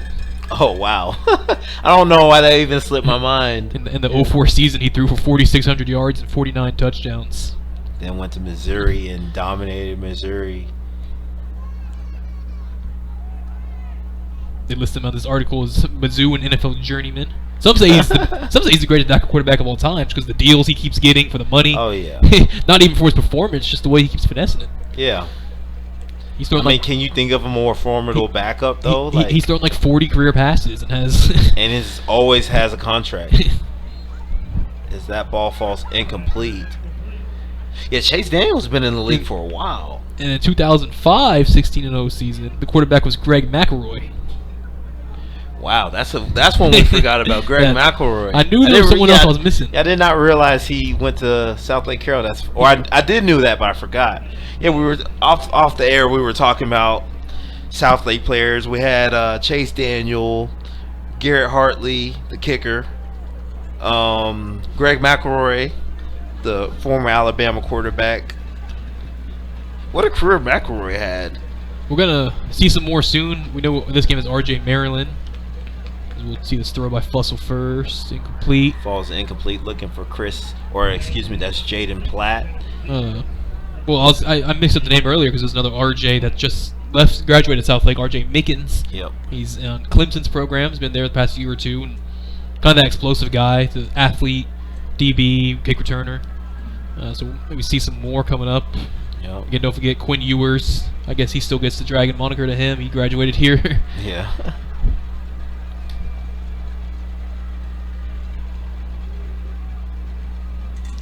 State championship versus Katy in 05. McElroy threw for 4 touchdown passes. It's incredible how certain programs can stay good and for so long, you know, because it's like essentially you only get your players for 4 years and then they move on. And like I think it's more impressive in high school than it is in college, because in college when you're winning you can just recruit the top athletes, you know what I mean?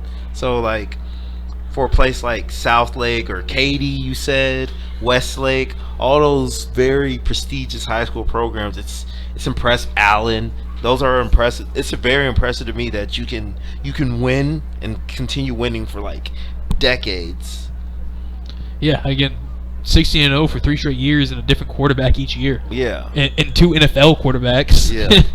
And Daniels and McElroy. And Dodge goes on, plays at UNC, at McNeese State, gets on UT's coaching staff before taking over for his dad, who we mentioned took over the Westlake program, which we talk as high as we do about Southlake. Westlake put their name up there. Southlake still has the titles from all time, but Westlake, the past decade, 15 years has really been them. Yeah. Drew Brees going through there. Foles, Baker. I want to say they all went there. Did Baker go there? Maybe Baker not Mayfield? Yeah, I don't think Baker Mayfield. It was quarterback from Texas. Garrett Gilbert. No, not Garrett Gilbert. I think he did too. But no, I'm talking about the one that I can't think of it. He just graduated. Just left. Yeah, Sam Ellinger. Yeah, he was there just. Yeah, he went to Westlake. But I think Garrett Gilbert did too as well. Yeah, Westlake is they're in Austin. I've been hearing about them for a while too. So it's like, those teams that are nowhere near your area. Like if they're not in the DFW and you hear about them, that's how you know they're a good program. Like Katy, Westlake. They had Justin Tucker. Oh yeah, Justin Tucker. Incredible. So that's the end of the third. Dragons are up 44-10. We will take a break and be right back. Start of the fourth quarter coming up.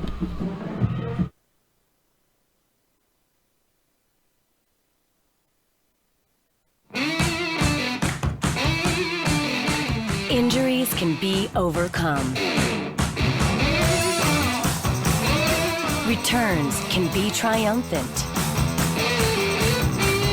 The top of your game is well within reach.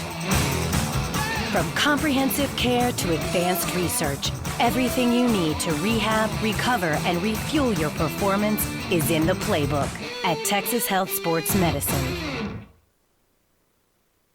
If you're trying to buy or lease or sell your property, I can be the one you call for all your real estate needs. Hi there, I'm Lily with Lily More Realty, and I'm a proud community member and Northwest ISD sponsor.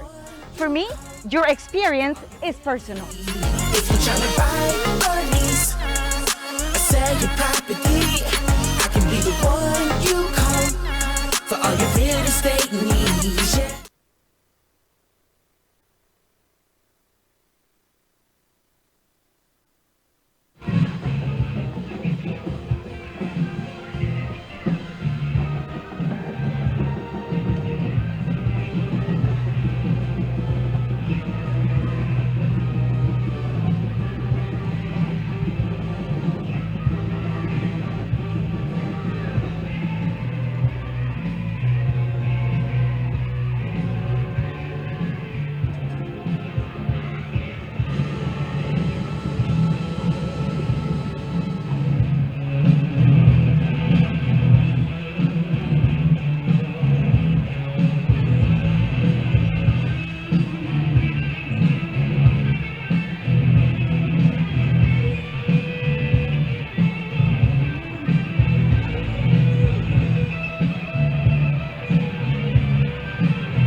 And we are back. Start of the fourth.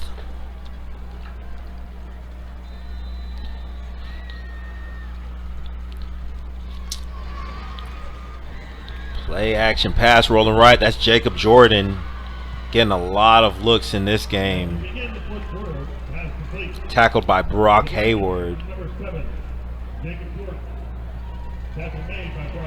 Southlake's jumped up to 34-point lead. They score what, 16-0 in the third quarter. Had an extra point fail attempt. They give you the weird number 16. They did that long third quarter. They recovered their own onside in that quarter. I mean, they had like 4 possessions all inside of the Eagles' territory.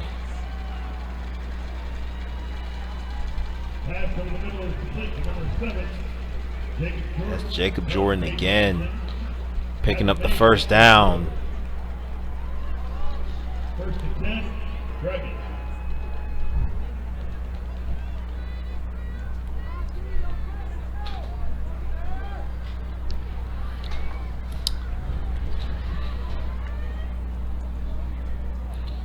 Caden Anderson rolling left, looking downfield. Ball falls incomplete. Pass incomplete. The intended receiver, Robert Dow.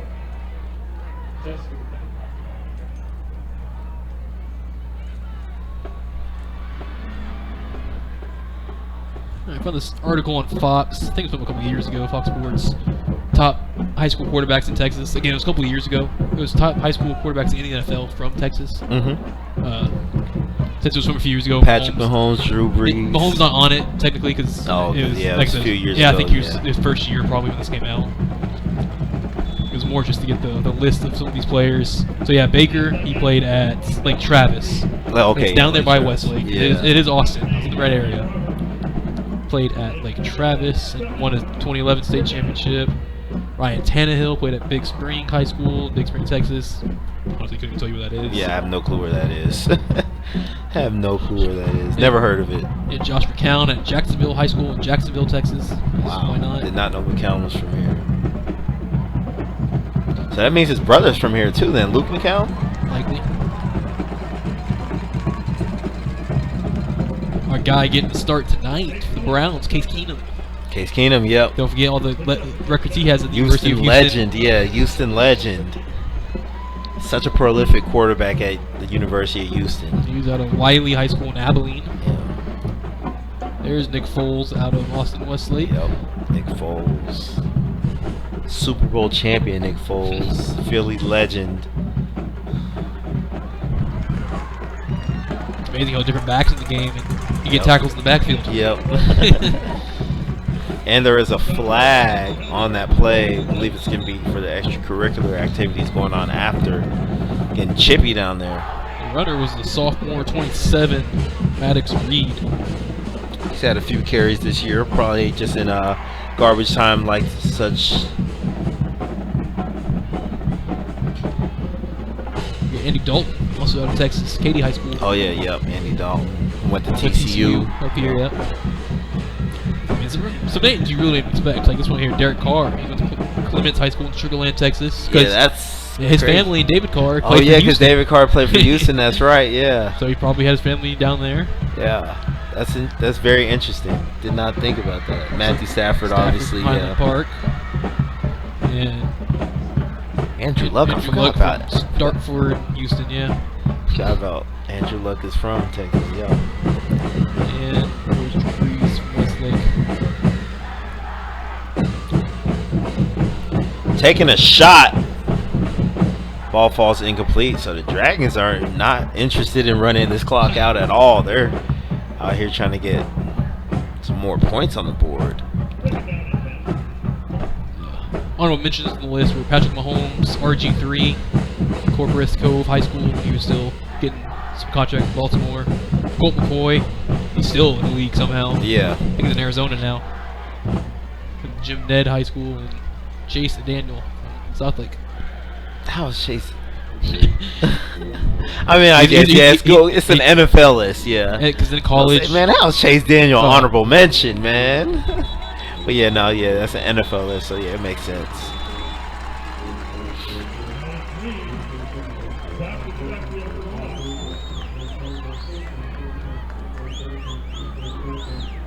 Now Kyler Murray's also need to be added. Yeah, he needs to be added.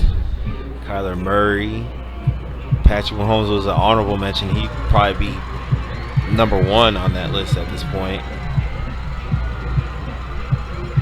I think Baker Mayfield was on that list. Who else? A lot of quarterbacks from Texas on in the NFL.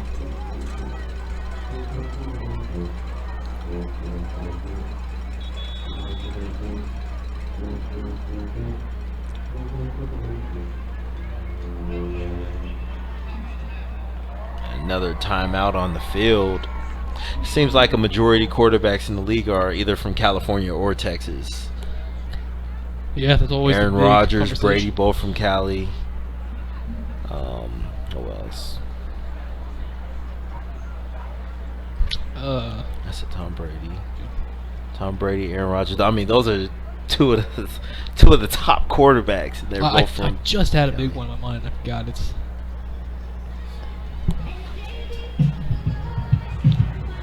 I'm sure Goff is. He went to Cal. Oh yeah, Jared Goff. Yeah.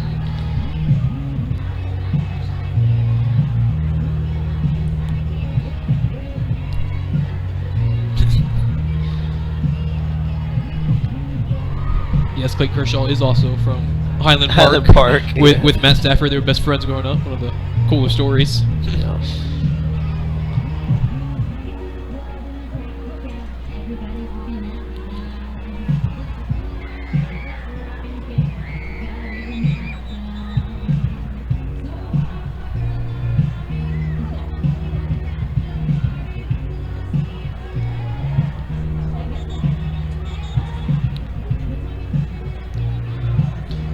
Pull up a list of all the colleges they went to, so it might not be for sure they actually went to high school in California.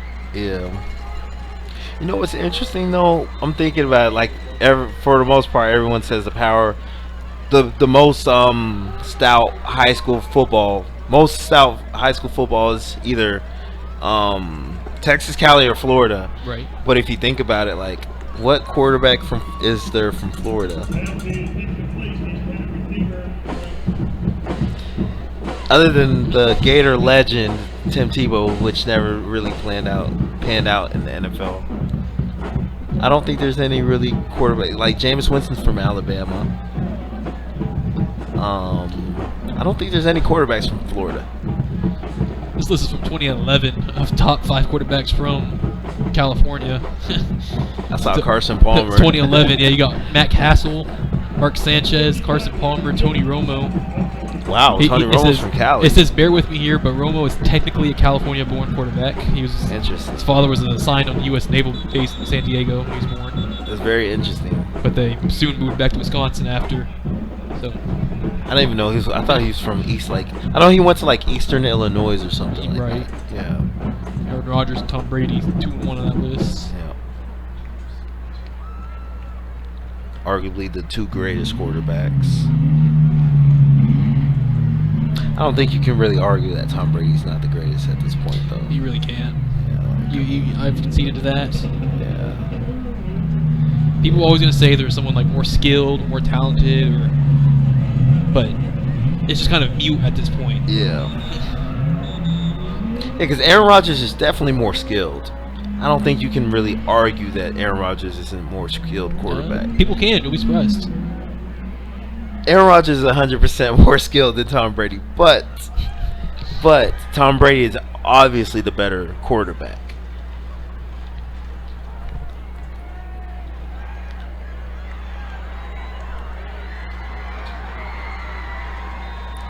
So they're lining up for. So the ball's on the 38. 55-yarder. My goodness, and he knocks it through. Incredible. Once again, Tyler White, 47. Incredible. Junior kickers hit from 55. 55-yard field goal. That's the longest field goal we've even seen attempted this year, I believe. I didn't see anything like that last year. I saw Colby Sessoms, who I hyped up as Eaton had him as the best kicker in the area. He just kicked that from the logo. From the NISD logo.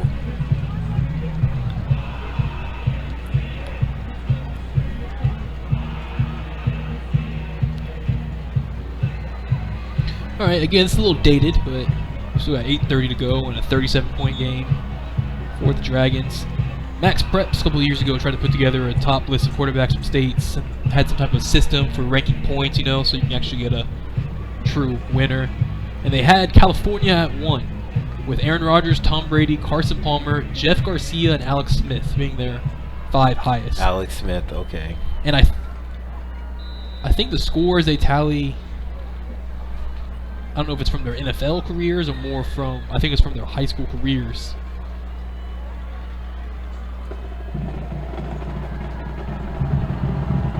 Second, after the kick, which is so no surprise on kid's side there.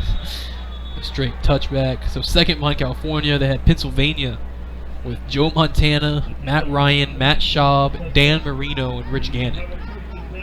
Where is that? Pennsylvania. Pennsylvania. 3, they put Texas with Drew Brees, Andy Dalton, Matthew Stafford, Ryan Tannehill, Andrew Luck. 4, this one's crazy, Louisiana, because you got Peyton and Eli. Oh, yeah, of course. Jake Delhomme, and I don't even know who Burt Jones and Bobby Herbert are. Never heard neither one of them. I've heard Jake Delhomme, though. Yeah, Jake Delhomme. Yeah. Where he had Panther. He went to the Super Bowl. He did. He had he was like one of the first football players to get Tommy John surgery. Oh, really? Yeah, before that it was just a baseball thing, and then he got it. Illinois, Otto Graham, Donovan McNabb, Ken Anderson, Mike Tomczak, and Jim Hart. Mississippi's got a couple interesting ones. Brett Favre, Steve McNair, Jason Campbell, Archie Manning. Huh, Archie Manning's from Mississippi. Interesting. I didn't know that. Yeah, I think that's why Eli went to Ole Miss. Yeah. And then Louisiana is right next to Ole Miss, or next to Mississippi, so I guess ended up settling. Well, he played for the Saints. He played for the Saints. Yeah, he played for the Saints, yeah. So yeah, then his kids grew up in Louisiana. Yeah. And neither of them went to LSU. Peyton goes to Tennessee, and Eli goes to Ole Eli Miss, followed, and we're trying to figure out where Archie wants to go right now. He was on a visit to Texas last week. Yeah, he's a junior now? I believe he's a junior, right?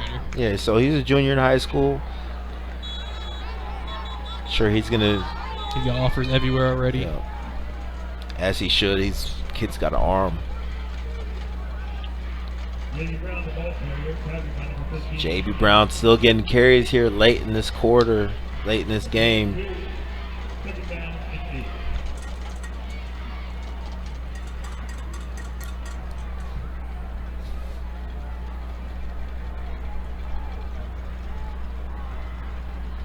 Pump and go.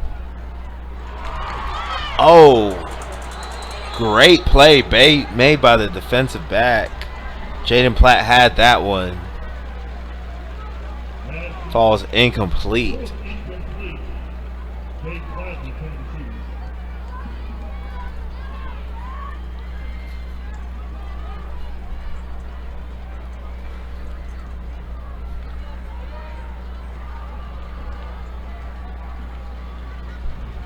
Get some messages from some of our guys checking the game saying, was that a 55-yard kick I just saw?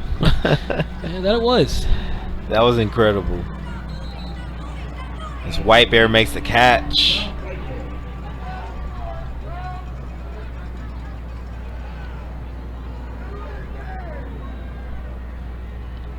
It's 4th and 1. They didn't give him the first down on that one.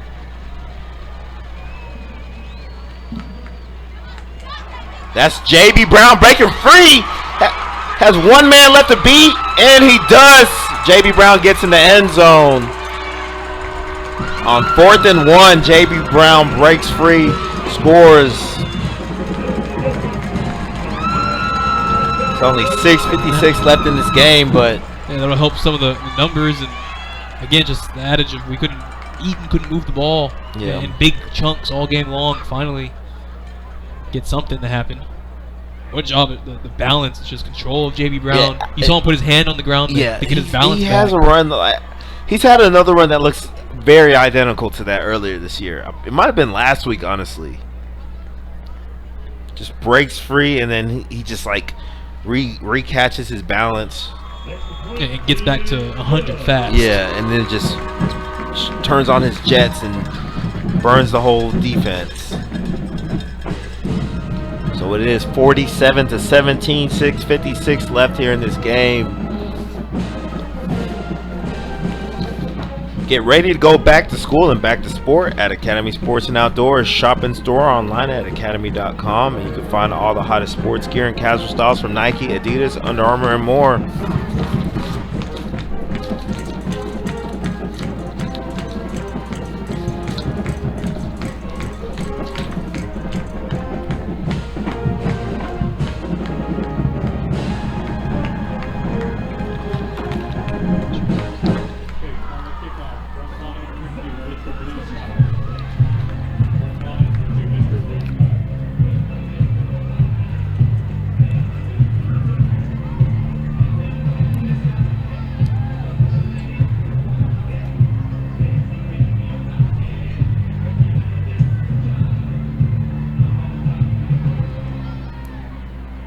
So does the Eagles go onside kick here?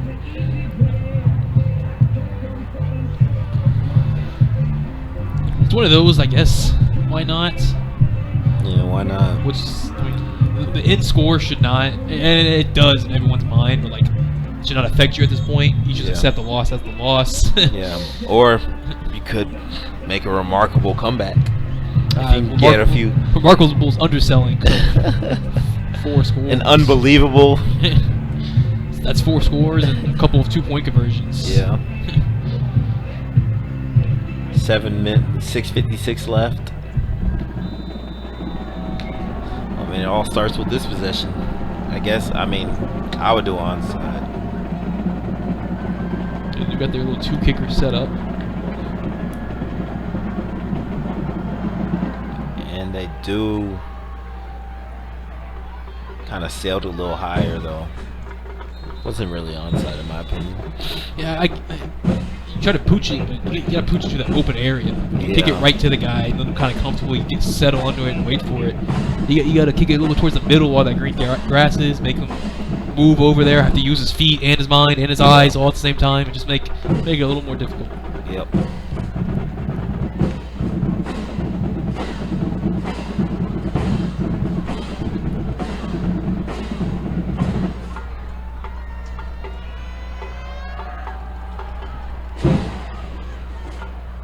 Oh, fumble on the play. Believe the Eagles jump on it. Believe that is Eagles ball. And it is. So, basically get the onside kick back. First play, the Carroll Dragons fumble it, and the defense recovers it. 6:44 left here in this game.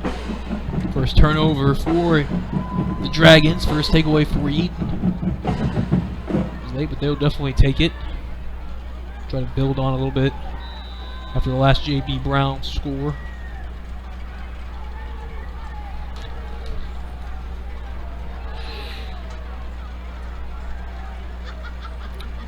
Looking to take a shot. White Bear's wide open and he gets in the end zone. Hey, do I say it? Don't A me. It could, hey. Great job, Eaton.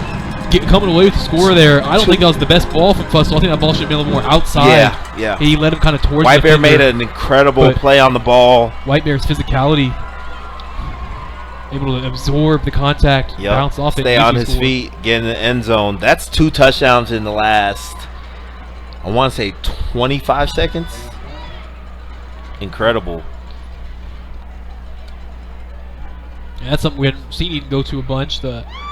They had the flag down, the extra points good. There's they had that trip set on his left side. Yeah. And it was let the play develop, no blitz because it was like first down, so they didn't really get a blitz coming. Yeah.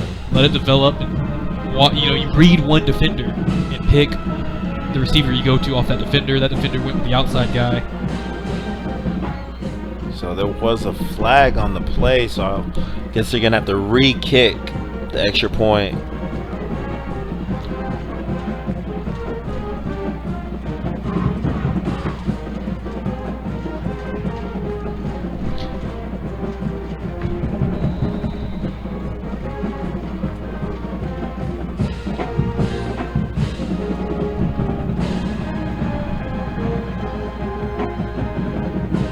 And the extra point is good. Another flag down late. I think it might have been roughing the kicker. Maybe running into, if anything. Impressive job getting that kick through. It wasn't a great snap, but the holder, it's still Eric Wood. He had to pick it up off the ground.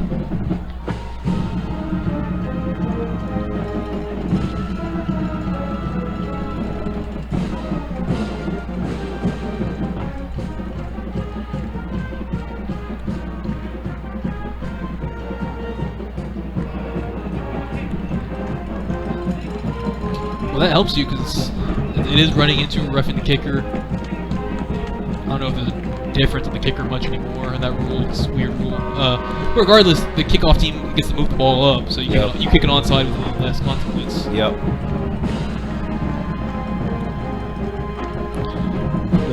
Get back because while I was waiting, I opened up the article again of Southlake's three-peat in Riley Dodge's championship season in 2016. In the playoffs, they outscored opponents 170-34, including 2 shutouts. Allowed about a touchdown per game in their handful. In the playoffs? Yeah. And then, wait, get this one. In that playoff game, the team they beat, Austin Westlake. Oh, Austin Westlake, really? In that game, Riley Dodge throws for 303 yards and 3 touchdowns. On the other side, Westlake quarterback Nick Foles throws for 299 yards and a touchdown. Incredible. So he beat Nick Foles. That's crazy. That's absolutely insane.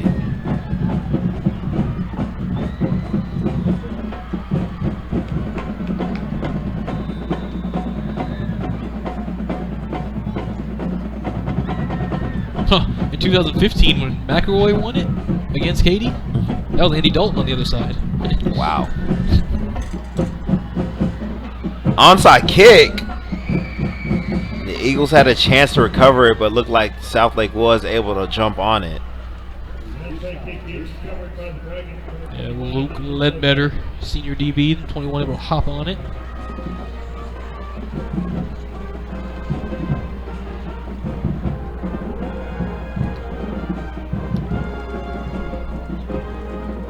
Wow, and then in 2014, Southlake beat Smithson Valley in the state championship. That's a school down there in the Austin, San Marcos, San Antonio area. Only reason I kind of know them is first game I ever did was of Smithson Valley was for their broadcast. Oh, really? Years ago, my first semester, sophomore year. I just kind of got a. They needed help. I was the first guy in the team to step up. They're like, all right, you have no experience, but go for it. And that was where my high school broadcasting debut started. Nice. And then when I was doing San Marcos games, so they were in the same district as Smithson Valley a couple years later. I had no idea Smithson Valley was that good. They're reaching 5A state championships. Yeah, right?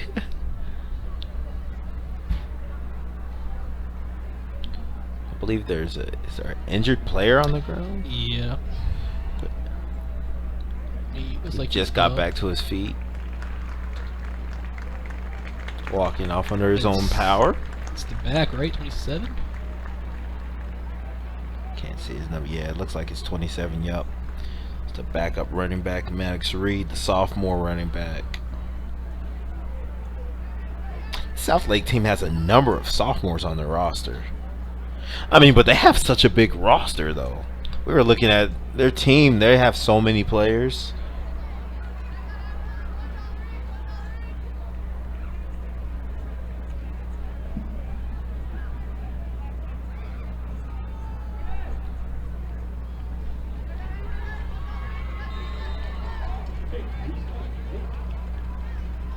They have 13 sophomores on this team. You wouldn't think that like a team so dominant and so good has 13 sophomores on their varsity squad. But the thing is, there are a lot of sophomores that contribute. Yeah. A handful of them, not just guys just sitting back there not getting reps because we'd rather those guys be in the JV team. Yeah.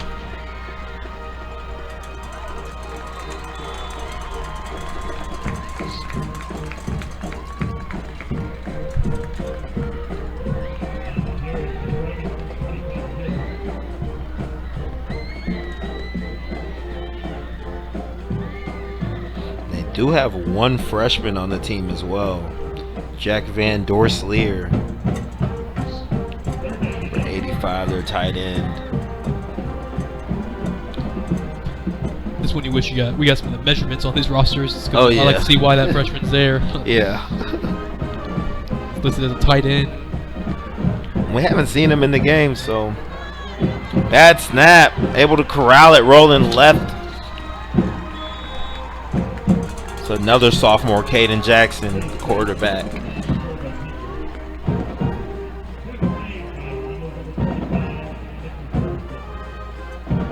So both of their quarterbacks' names are Caden. Yeah, it's throwing me off.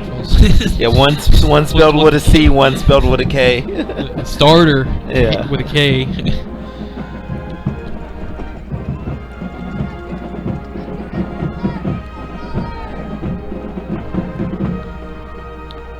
Second punt from the Dragons.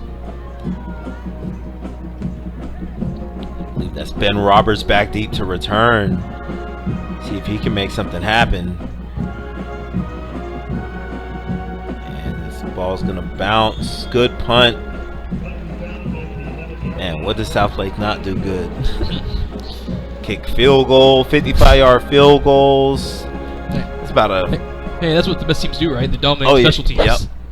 and that's something we've harped on all year. A lot of teams struggled with. Hasn't been a yeah, big factor in this game. Yeah, we've seen a number of teams lose games on special teams. And that's what I don't want to always try to compare it straight to the NFL. It's just what I have the best knowledge of. And the best teams every year. Bill Belichick's special teams don't mess up. Harbaugh at Baltimore, his special teams always great. Pittsburgh, always good special teams. JB Brown looking for a block. He does not get it, but he does pick up the first down. Kind of looked like Chris Anderson kind of just checked out on that play. If he would have given him the block, he might have been able to make a house call on that play, honestly. Timber Creek able to finish off Central 44-14. Central was able to get their rushing up to -15. JB Brown again throwing defenders down. JB Brown, ball carrier, pass made by Logan Lewandowski.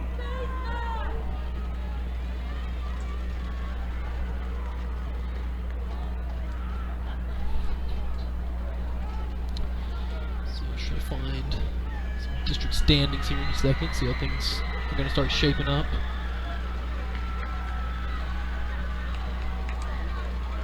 JB Brown again.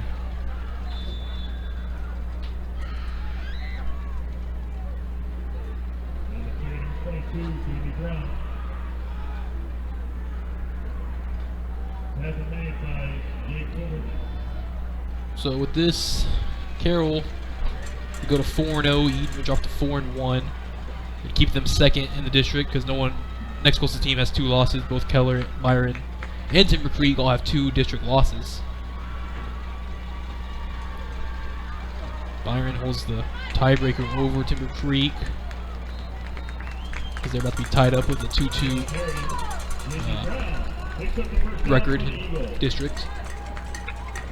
Expect Keller to take care of business tomorrow at Fossil, but if they don't, that really opens up the window for Byron and Timber Creek to get in.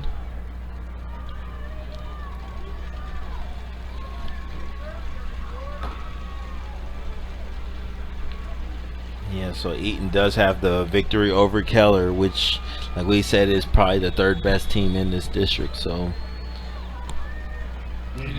I say it's Keller, Byron, or Timber Creek. You beat Keller, you beat Byron bad, and then you see Timber Creek in a week or 2.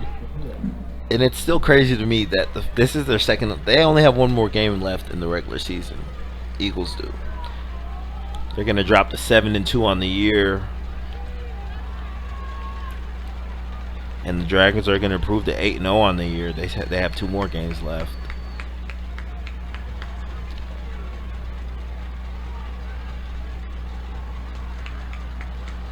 Season went by fast.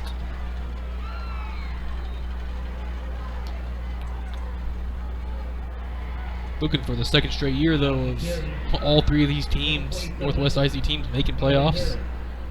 All 3 did it last year. With Eaton going, winning 4. They went multiple rounds deep with their squad a year ago. Interested, they play, so yeah, they are off next week, and then they get their last game at Timber Creek on November 5th. I remember last year the game against Timber Creek here, it was a blowout. Eaton won it comfortably, but it was a lot of extra stuff going on in the game, like, you know, back and forth, kind of arguing, Yeah. pushed a lot of personal fouls, a lot of unnecessary roughnesses. Yeah. Then even after the games, both teams were nearly fully at midfield, jawing at each other. The coaches like holding them back. I don't know what went down on the field between the teams, but there was really bad blood between Eaton and Timber Creek a year ago, and intrigued to see if any of that carries over in 2 weeks. It was one of the more bizarre situations. Just after the game, non-stop barking. Yeah, interesting. Yeah, unfortunately, we're not going to have that game. So we'll be back tomorrow with Northwest and Granbury. Dragons have it 1st and 10.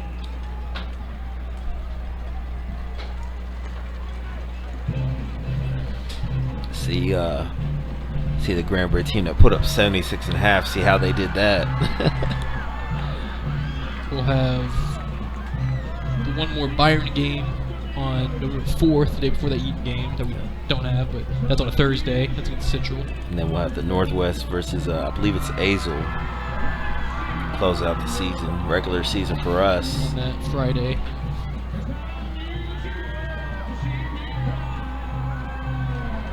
So, let's say, looking at it now, it's Southlake's going to be the 1 seed, 4-1. Eaton will be the 2 seed at 4-1.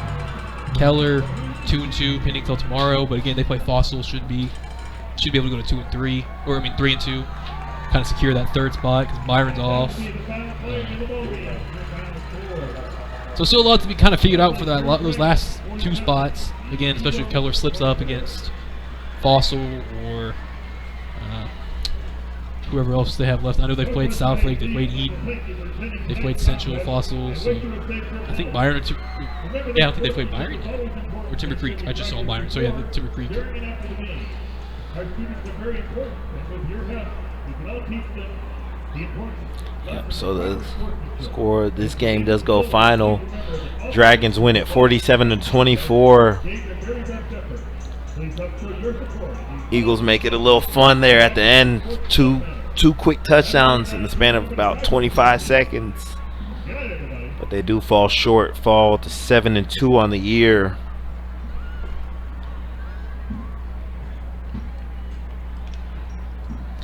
And you face the Goliath of your district, get them out of the way, and I'll take care of business for your last game to wrap things up, feel good, get the momentum back going in the playoffs. You can't let this linger or anything and feel bad about it. You get plenty of time to get over it, get things going again. Going at the first half stats, the players still finishing their walkthrough. We mentioned how long the Southlake roster is. Yeah. Yeah. But again, just listen to the offensive numbers first. Eaton, 20 first downs to Southlake 16. Eaton, 368 yards, Southlake 352 yards. Eaton, 218 passing yards, Southlake 184. Southlake 168 yards rushing, Eaton 150 yards rushing. Eaton was right there in every offensive number, except for the yards per play. Yeah. It's still very favorable to Southlake. Still averaged 8 yards per pass for the game, but their rushing came down to 5.42 yards per rush. Well, Eaton's became 4.69, so that kind of almost balanced out. Well, this is the type of game where it's like stats don't tell the whole story. Exactly, because what I was going to get to. They had a number of drives start inside of like the 40 to 30. Like they had, I believe, 3 possessions started at the 20 or better. That's what I was going to get to. It's kind of like you're maybe only a couple plays away, even though Yeah. you lost by 23. Yeah. If you convert it, another fourth down or two, and you get points off that possession. There's a lot of different games, so your loss comes to just unable to win the risky plays. Yep. Which is just sometimes the way the dice roll. Yeah, well, I mean, like we said, I'm sure Coach Miller felt that regardless if he punted or kicked the ball deep or didn't, whatever it may have been, if he gave them the ball at the 20 or 30, they still are going to drive the length of the field, 80 yards, 70 yards, score, versus having to only drive it 30, 40 yards and score. And at the end of the day, if they're just going to score anyway, it's probably best that they score fast, so you have more time on the clock and more time in the game than if they're doing long drives and chewing up the clock and then scoring. So, I mean, yeah, in a way you get, you still get blown out, but you can still see a lot of positives for Eaton. And you can, actually watching the game, you can see where things went wrong. Didn't feel like a true blowout, even though that's the way it went. Just again because the risky decision's not paying off. Yeah, their defense did pretty. Like at first, the first few drives, obviously, yes, Owen Allen was running all over them. But later, like especially in that third quarter, they got the ball in the 20. They forced the field goal. They got the onside kick, and they stopped them from scoring on 4th down. Like they did a number of positive things in that third quarter, but it was already too big of a deficit for them to overcome, and they were unable to overcome it. So we will be back again tomorrow night, Northwest versus Granbury. That's going to do it for us tonight. Thank you for watching the Dragons Eagles on Vype Live. I'm JoJo Sefa with Brendan Snow. We'll see you again tomorrow night.